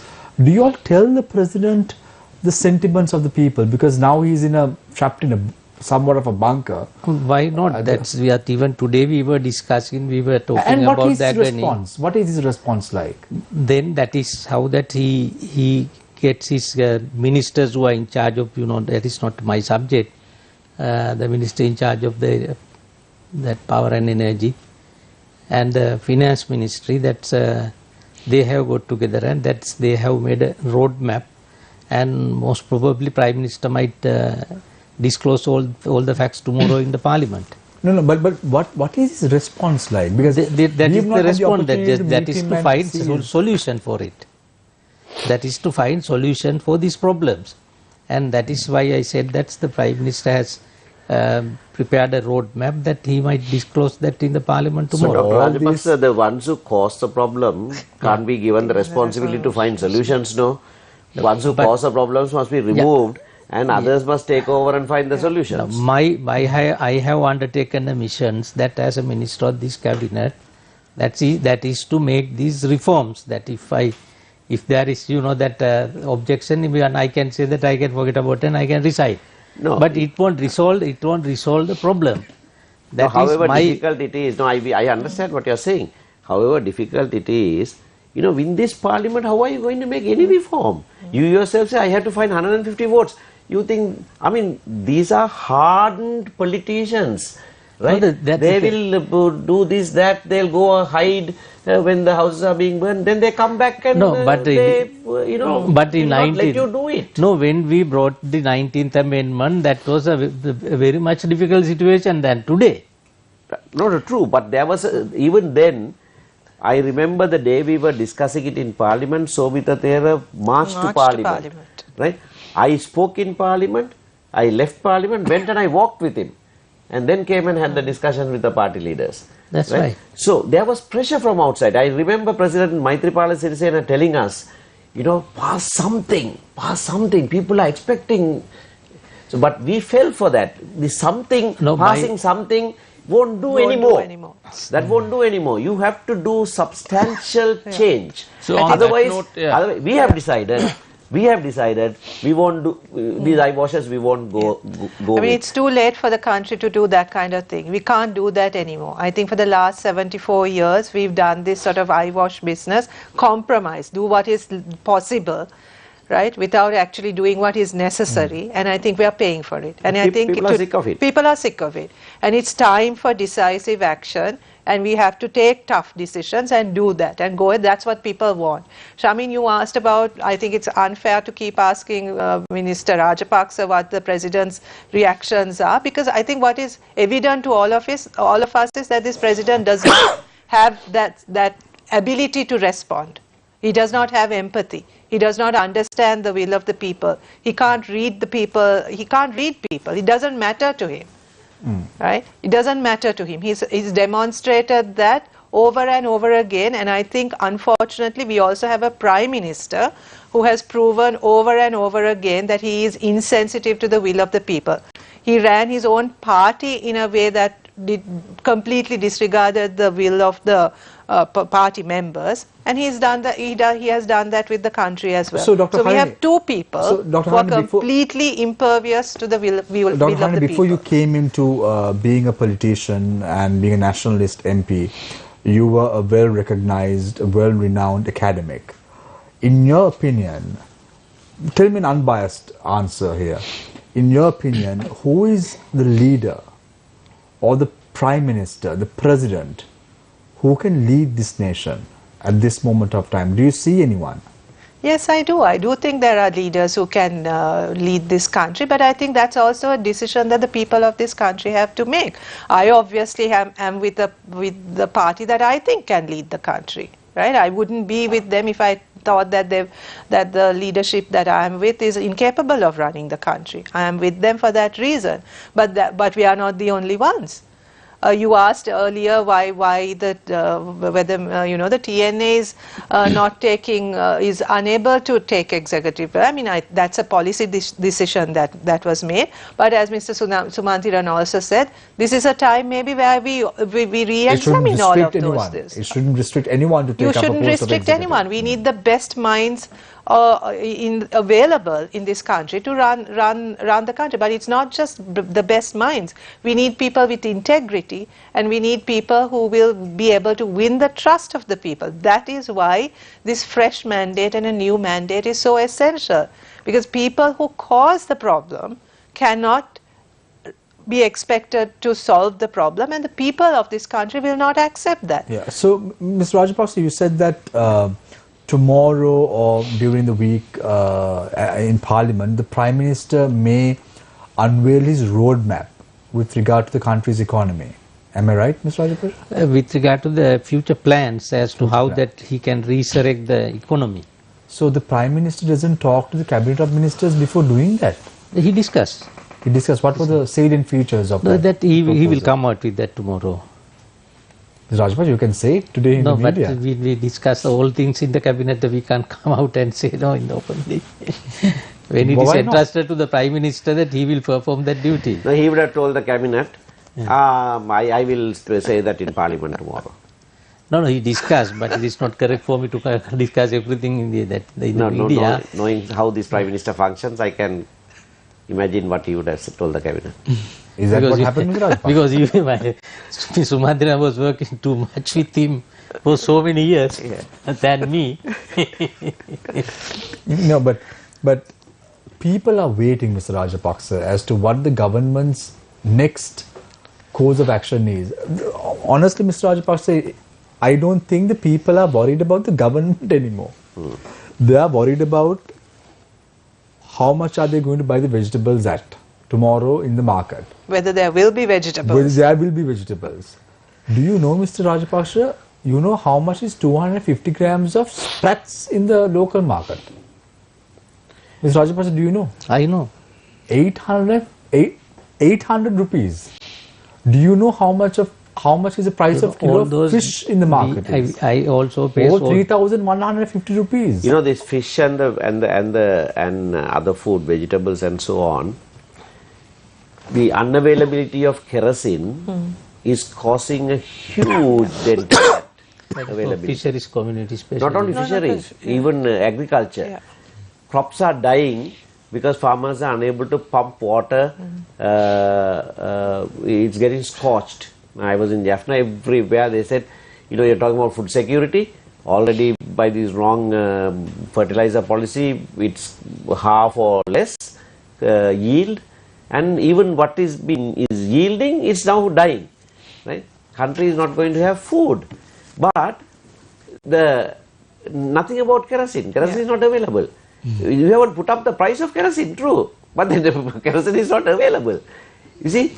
So, I was told that most important of the fuel is kerosene at the moment for food.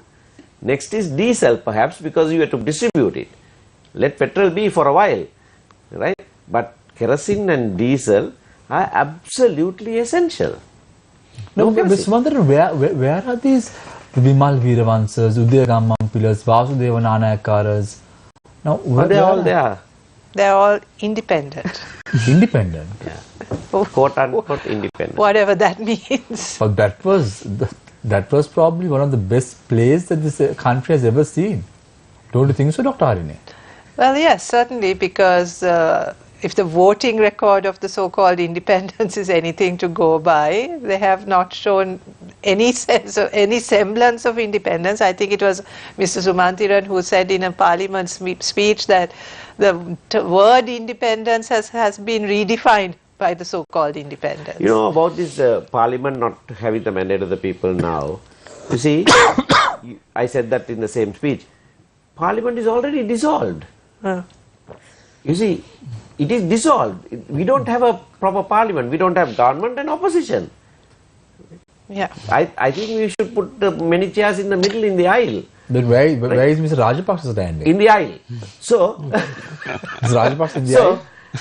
No, this is important. I can see you somewhat in the fence. But not this is very important. I always that I was trying to work according to my conscience because I didn't want to become a stooge of any political party.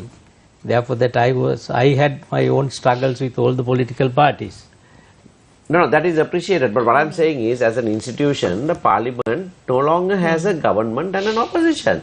Right? It is all. So just make the formal decision to dissolve it. Yeah. Yeah. Dr. Rajapaksa, like finally to ask you now, since we're talking about the legal thing, now you talked about the constitution and like we talked about, we need big changes now, not small plasters for big issues that we have. So give some hope to the people, like what can we expect, when can we expect one, what kind of stage is it in, can you give us some insight into it? 22nd amendment that has already been gazetted. Right. Then we can present that to the parliament for to be placed in the order paper. Most probably that we may be able to do it on Thursday or Friday. Right. Parliament is only up to Wednesday. But office will. No, you have to table it when the sitting is. Sitting is there, yes. After it is placed in the parliament, then we'll have to wait for 1 week for the people to go to the Supreme Court. Then 3 weeks. 1 week is enough, Mr. Rajapaksa. That's what the that is the constitutional requirement. In fact, that in the 22nd amendment, we have proposed to extend that period to 2 weeks. That is for someone to challenge it in courts, is it? Yeah. Ah, right, okay. Yes, to challenge now as it is only within 1 week you have to go because we had a bad experience in that Port City Commission case, Right. whereas we had only 1 day left, the last day out of 7 days, and if that day also was a holiday, then we couldn't have challenged that bill. Yeah. Therefore, we wanted to extend that period for 2 weeks according to this 22nd one. After Yeah. that, of course, at any time we can take it up for debate. Ms. Rajapaksa, do you recollect the interview that you gave Bloomberg on the 1st of June this year? I have given so many interviews. If you tell me what it is, that Right. In this interview, Mr. Rajapaksa, you say, we can all go, but then who will govern the country? The protesters have no answer for that. yes, that is where that was linked to so many other questions. Whereas that we wanted the to form a unity government, then we failed. Then we wanted the opposition to take over the government. Then they didn't agree. Then they wanted to bring a no confidence motion. At that stage, of course, that we took up the position. Why we bring a no confidence motion? Because that we have opposition has already been invited to take over the government. Now that's the struggle on the road. I said, I can remember in that interview, they have achieved lot. Now that what is left is for the president to go according to their demands. Now then I just explain, if the president goes, then we will have to elect a president within the existing parliament. Then the majority is, that's the held by the SLPP. Then they will have, obviously, that somebody will come from that party. It doesn't mean it will go to the opposition. Then the question will remain that whether that is an adequate answer, whether that can change the system. And that is why I insisted that there has to be a change in the constitution. Now if I can go further, I will do that. What is possible, that I have now placed in paper. But Ms. Rajapaksa, it came to a boiling point where the president may have had to leave if not Prime Minister Ranil Wickremesinghe did not take that post and y'all didn't join cabinet. No, after that Prime Minister took courts, even after 1 week's time, then there were few ministers. At that time only that the Prime Minister and the President all invited to myself, then Harim Pranandu, Manusana Nayakkara, to take over these responsibilities. At that time that nobody was willing to take over these positions. Even if the President goes, that there has to be a cabinet. There has to be a cabinet. Somebody must take the responsibility. If the president went, there would have been more takers. Yeah. See, because he's the head of the cabinet, he's the culprit. Yes. Right? So, naturally, no right-thinking person will go and take over cabinet post under this president. Mr. Rajapaksa, now what is your political future? Which political party would you contest the next general election? I am least bothered about the political future of mine. That whatever I can do, contribute, I am a professional. It's like my friend Sumandiran, we are professionals.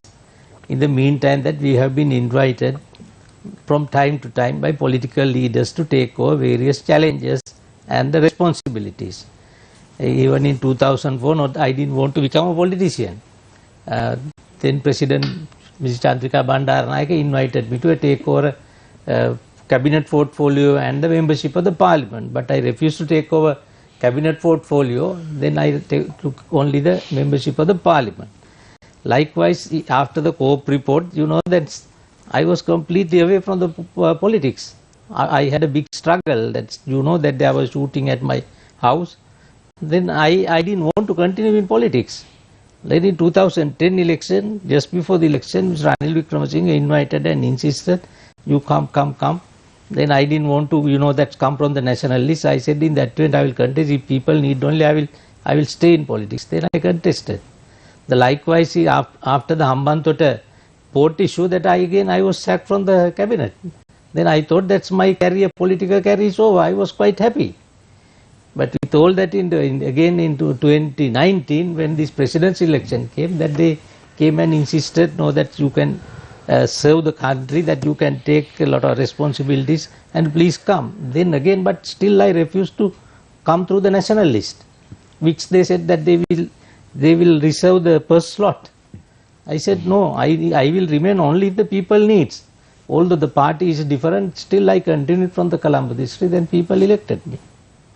So whatever possible things I do, I have no idea or agenda that I should go to that level or this level. No, but 21st August 2020, you were in Kandy expecting a cabinet portfolio, Mr. Not Rajapaksa. expecting, in fact that I was told. That. No, that is not and correct. And then you came back. No, that is, you are not correct. Not that expecting, that's I was invited. That I will be in the cabinet portfolio. But you thought you yes, I was invited that I will be in the cabinet. And then one of your colleagues, Minister Ali Sabri, got the Minister of Justice position. No, and then that came when back. when he got the Minister of Justice, I was happy because he was my junior. That you must never misinterpret that one. But my issue was that after being with but all you offered a state ministerial position. Education, but with all my experience and seniority and education, why should I become a state minister? Now even but in isn't this, it sad that you are now part of that same cabinet or head of state? Why do you say sad? That is because last time also you asked that question because you think that I am here to serve the SLPP or the president. That is the misunderstanding on your part. Because here I undertook this position to serve the people, not to any political party or to a political leader.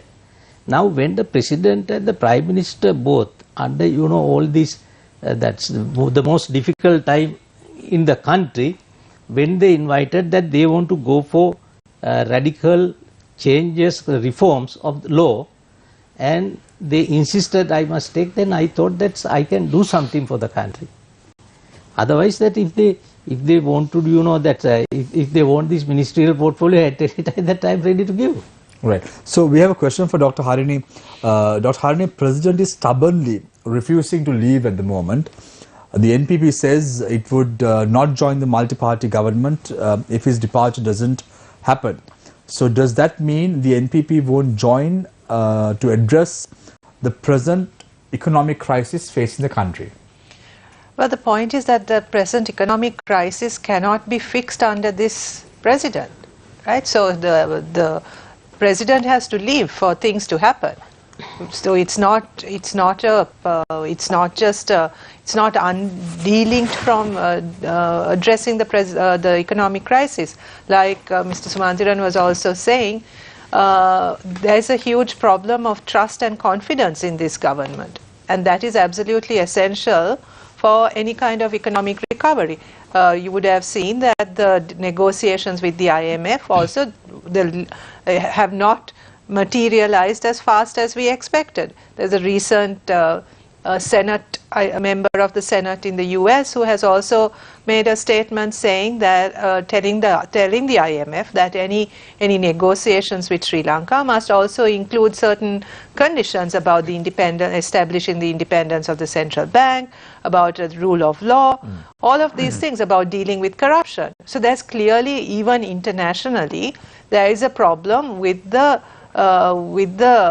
trust factor of this government, and there's clearly a lack of confidence in this government. So how can the economy be fixed? So we can and like we've been saying right along here, I think the time has come for us to really find solutions for long-standing problems, and not just to kind of do these kind of whitewashing, kind of just sort of finding compromises, cutting corners, and just doing whatever is possible. We are beyond that now. So I think we need to really be principled and stand on those principles and act on those principles, and I think that's what we are doing. So there's a question for... Shall I add one thing to what Dr. Hari said? Now, in fact, that though IMF is negotiating with the Minister of Finance with regard to the financial assistance and things like that, at the same time that they are concerned about the rule of law, the restoration of democracy, in fact that they need some timelines and they are concerned about reconciliation process. That is why that I got involved, and that I am really that's taking a lot of efforts. All right. So there's a question for Mr. Mandiran. Mr. Rajapaksa is taking a lot of effort to find answers for the reconciliation issue as well. Are you content with that? Well, I mean, if we haven't seen anything in action, I'm only hearing from him now. If proper steps are taken, he will have our fullest support for that. Right. So, Mr. Mandiran, there's a question for you as well. I'm getting a lot of questions from our viewers tonight because I opened the floor for them to pose some questions as well. Would the TNA go to courts challenging the proposed 22nd Amendment to the Constitution in court? The TNA has not done any of this. I have been retained as counsel when some petitioners have challenged bills. If somebody retains me to challenge it, I will consider it at that stage. Not yet decided. No, somebody must retain me as counsel to. No. What he says, his party doesn't do it if he's retained as a counsel. Right. In his so professional your party has capacity. not decided. No, party hasn't done any bill challenge, I don't think, except one, I think, some time ago. As a party, we have not done that, and I don't think in this instance, as a party, we will do anything. Mr. Mandiran, what is your take on Dhammika Pereira, businessman, taking oaths as a minister? No, I appeared as counsel in a case. I argue when I am retained as counsel, I argue that case only in court. I don't argue that matter outside the court. Well, Dr. Harini, what are your thoughts? I mean, I think we've had enough experiments with individuals, who sort of shoot into the picture from all kinds of random places and profess to be able to. But seems like he's trying to move some cards here and there, don't you think so? These words like random and cards and Dhammika Pereira, it's a little odd. Yeah, I mean, I thought once Mr. Mandiran again, said that he won't, argue any points relating to that. Yes. I think once again, individuals are not going to be able to fix this crisis. problem. Right? We need much deeper, substantial changes, and I also don't think that people without the necessary kind of political experience or that kind of background can also just be sort of brought in suddenly and expected to deliver. I think we have learned that lesson bitterly, and we shouldn't be repeating those mistakes. So, Dr. Haran, just to ask you now, the NPP, they work closely with people involved in the Aragalaya, Yes. people on the streets. Now, do you think they are being heard enough? Are they being represented enough in terms of constitutional amendments and going forward in seeking solutions for these issues? Do you think they're heard enough? No, I think if they were heard enough, we would have a much more substantial 22nd, well, what would eventually be the 21st Amendment. In the proposal that we put forward on the 11th of May, actually, we proposed setting up a council of advisors for the interim government, which was also made up of representatives from the Aragalaya, because I think we have to acknowledge the role that they have played thus far, and take that into account in any step going forward. Ms. Mandiran, I know this question has not come about in the recent past, but I'm posing this question because it was lingering in my mind for some time now. There were a lot of controversy surrounding the arrest of KP and the wealth of the LTTE going to be brought to the Sri Lankan government, and henceforth it could be blown. So there was talks about gold being seized during the last stages of the conflict. All these information in the air. But is there any progress that the Rajapaksa government was able to make with regard to the arrest of KP and so on and so forth? No, that shows you very clearly the extent of the corruption. You see, he was the chief arms procurer for the LTTE. He reportedly owned many ships, etc. and he has not been prosecuted. I mean, he was named the leader of the LTTE at the demise of Prabhakaran, and he is a free man today. So, man of wealth perhaps can buy his freedom in that way. But where did that money go? It didn't come into the country. And with regard to the gold that was recovered, you know, very interesting thing happened in 2013 when the Northern Provincial Council elections happened. President Mahinda Rajapaksa from campaign platforms gave back some gold to some people, which was This was in 2013. from election platform, right? Saying this was what was recovered from the LTT in 2009, but only token, some were given. The LTT had actually packed these things neatly in cellophane bags, put the names of the owners in their jewelry, and that's the way they kept it. So they were able to find the owners and give some of them. He did that on election platform. I remember subsequently a day or two later, I asked the question, you know, where is the rest of the gold? One question. Even with regard to this particular jewelry that you are now giving people, what were you doing with it all this time? Was your wife wearing it? Right? Or did you pawn and make some money out of it? All those questions still remain. Far more than that was recovered. There was a question asked in Parliament, and if I remember right, Honorable Dinesh Gunawardena answered that and gave the quantity of the gold that was recovered. What he gave away was, very, very small part of that. So, those questions must be asked. We must find the answers to those questions also. KP's wealth, gold recovered, all the military hardware purchases, what happened? Did actual money was paid? During the war, because of secrecy related to defense operations, none of this was transparent, and that one could believe it.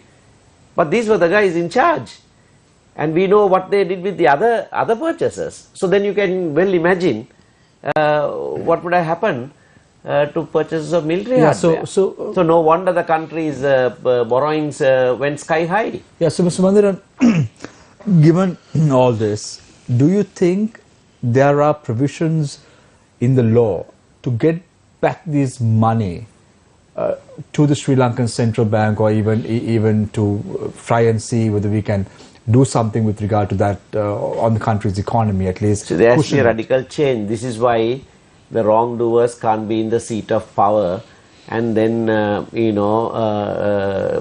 you can't expect radical reforms. They won't allow it. They have to protect their own skin. Right? They will not allow it. It's a matter of life and death for them almost. So that won't happen. In 2015, I remember, Dr. Rajapaksa will remember, because he was also Minister of Justice at that time, a lot of help was sought from international agencies about tracing stolen wealth, and various agreements were signed. There were experts who came, advised, and so on. I brought some experts. That's right, yes, I know. Right? All that was done. Those efforts were taken, but then there was this reversal in 2019, and that was that. So it is not only ego. It is not only ego, arrogance that keeps President Rajapaksa in his seat. It's also self-preservation, that inert sense of self-preservation, that he knows that if he is not in that seat, he'll be hunted down for various things. Yeah. So Mr. Rajapaksa, Mr. Mandiran says there won't be any radical changes. Do you agree? That is what he presumes, but we'll have to work very hard to make it a reality. That is why I'm suggesting somehow we must go for a new constitution after this one. I think I will support that. If there is any, abandon this 22nd or 21st or whatever this total eyewashers, leave that aside, go for a new constitution. I mean, this is what all the party leaders agreed. That is why that we were fixing to that one. That is to bring back the 19th Amendment. That is why we drafted in the same format. But I am saying that because if you do pass it. No, I can do so. I am saying that because if you do pass anything that is called 21st Amendment, nothing else will ever happen. But if you fail in that, you will have a chance of doing a new constitution. Mr. Rajapaksa, Mr. Mandira and Mr. Rajapaksa and Dr. Harini, isn't it prudent to go for a referendum at least to see whether there is the government has confidence or the people have confidence in the government? Isn't that a good enough decision to at least test and try? Can that be a litmus test? But what is the result? But spending so much of money, that obviously that's the people will give a determination, their opinion, but nothing will happen on the ground. But if the people decide that they don't want this government to be in power and the president has to leave, won't that give an opportunity for us to hold a general election subsequently? No, Shabir, I think what which I proposed several months ago is that the parliament must be dissolved. But before that, allow the passage of the SJB's Ranjit Madhava Bandara's bill to go through without parliament blocking it, give 150 votes and let it pass. I'm saying that because you let it pass and give it to the people. Obviously, it will require a referendum. Let the people decide whether they want to retain executive presidency or not. Right? Dissolve parliament. You can have both that referendum and the election and the general election on the same day. The voter goes. I have said this numerous times. Go into the polling booth only once. Right? The cost of that election is nothing, absolutely nothing compared to what the country is losing daily. Actually, that's the same thing that we also propose, that in the interim, go for a general election and at the same time go for a referendum also on the executive presidency. Pass a resolution in parliament for the abolition and go for a referendum. Why can't we do that? What I suggest is that the best thing, if you are going for a referendum, in any event that you will have to bear the cost, that will have a new constitution drafted, will place it before the people, and that's with the election you can have the new constitution, because even after that you go for a referendum, and after election again you will have to go for another referendum. I will support that, but there must be a time frame. Yeah. Right. Already we have spent almost 6 months not doing anything. We must have within 3 months, because the new constitution has been, I mean, we have gone through this process so many times, 3 years, you know, in the last, Dr. Rajapaksa and I were in the steering committee together, there is a draft, we can fix all those and matters. This new draft also, that is there, we can take good things out of that. There are 1 or 2 good things in that report. Why 1 or 2? Only 1 or 2, right? So we can take those. And we can cherry pick. Must have a definite time frame, right? And go for a referendum and a general election. Sorry, that seems like a very... But the only thing, Shamin, it can't be used to extend the time frame of this current government. I think if they start playing around with saying we are going to bring in a new constitution and we need 1 year for that, why I said that's not a time frame. And will a proper constitution even pass in a parliament like this? Would it be possible? That's the question. That's the question. So election so there has to be, so that this is where the dilemma is, right? But I think that if you come out with the public opinion, that's right. It's from outside pressure that you can get the support from the parliament, because all members are people's representatives. But so far it doesn't have to. But so far the parliament has not been responsive to the public. It has been crystal clear about what they want. Because every day if you keep on talking about the obstacle, this will never happen. No? So we'll have to take at particular time. We'll have to take the decision and try it. Otherwise, throughout we will criticize. That is what exactly Ranil Wickremesinghe is, of course, doing. Every day he says, "Don't look at don't look at the individual. 2 weeks. No, don't look at the individual. I'm saying this is what the Prime Minister is saying. He's saying this is the most difficult 2 weeks. After that, he'll probably say this is the most difficult 2 weeks after that, and then the government will be buying time.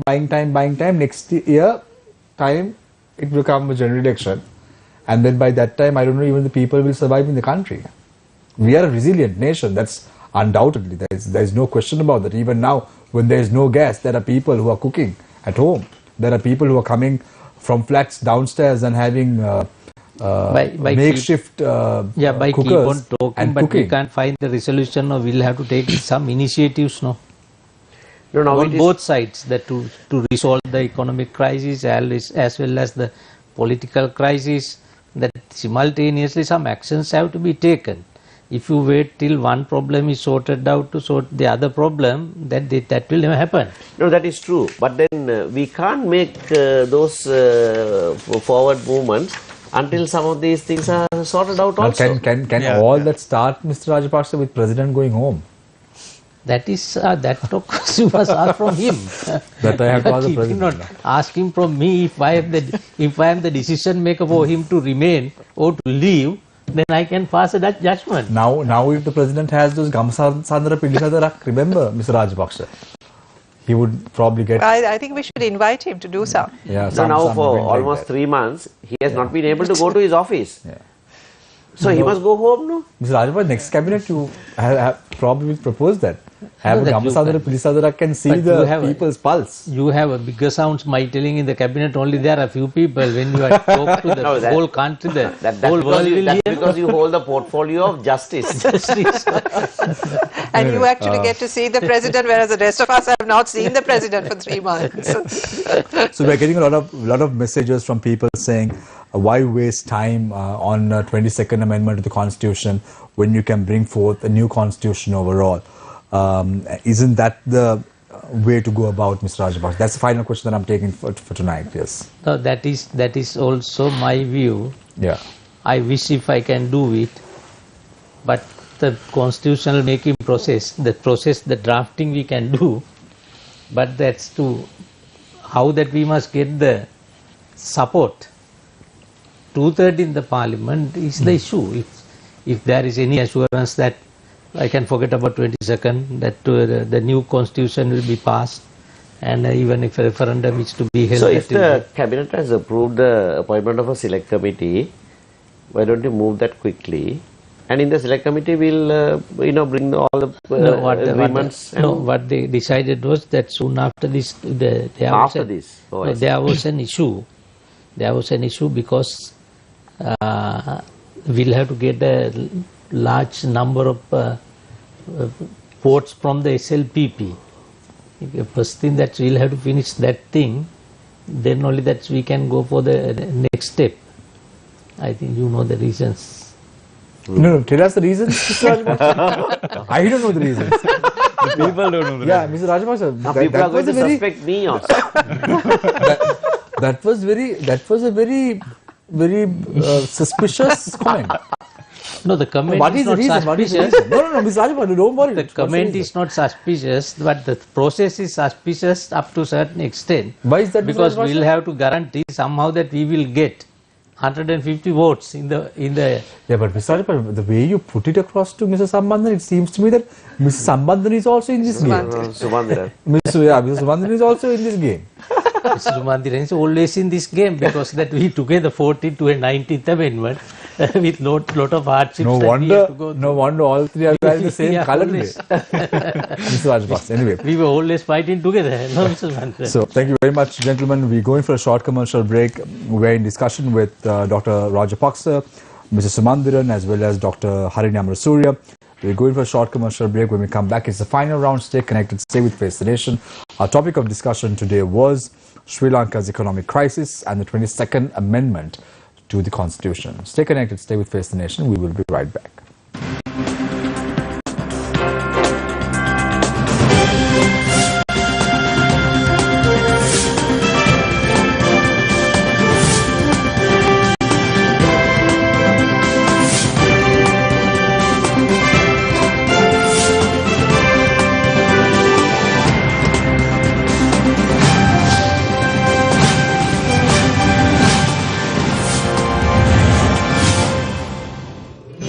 COVID-19 සඳහා ආරක්ෂිත පියවර.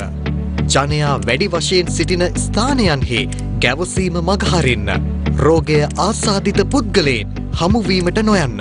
මුහුණ, මුඛය, නාසය සහ ඇස් ඇල්ලීමෙන් වළකින්න.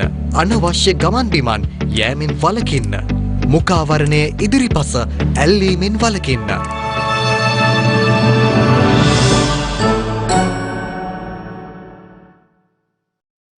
a brand new year, a year of hope, a year of aspirations and people looking for inspiration.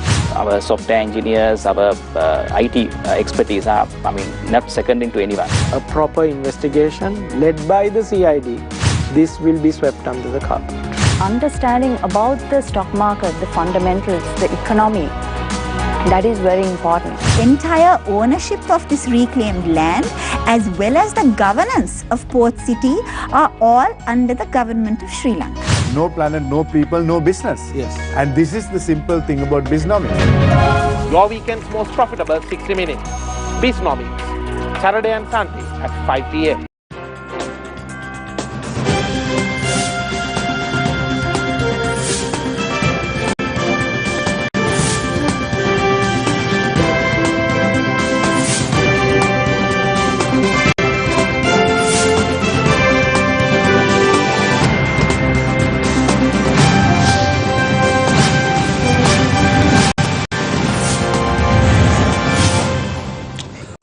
Welcome back. This is Face the Nation. Thank you very much for the questions that you all posed. Most of the questions, because to protect your identity, we did not mention any names, but most of the questions that I posed along with this all were directed to us today via SMS on the number 076 656 5353.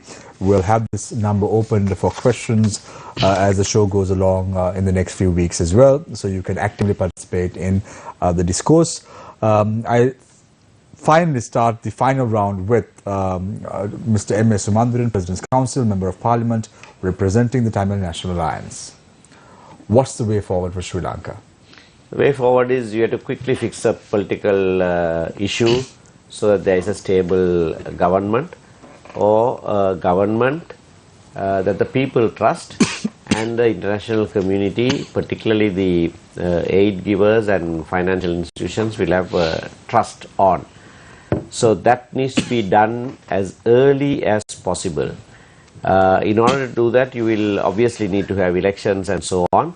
And I understand that with the queues for fuel, you can't have an election.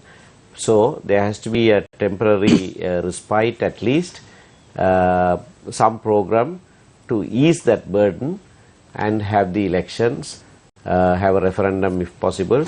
And during that time that you need to ease that situation, as we have discussed in the on the show today, a new draft constitution also can be brought and given to the people at a referendum to approve. If we can do that, as I said earlier on, there will be an upsurge of confidence, hope in the country, and that is the only thing that will make the country move forward towards economic recovery.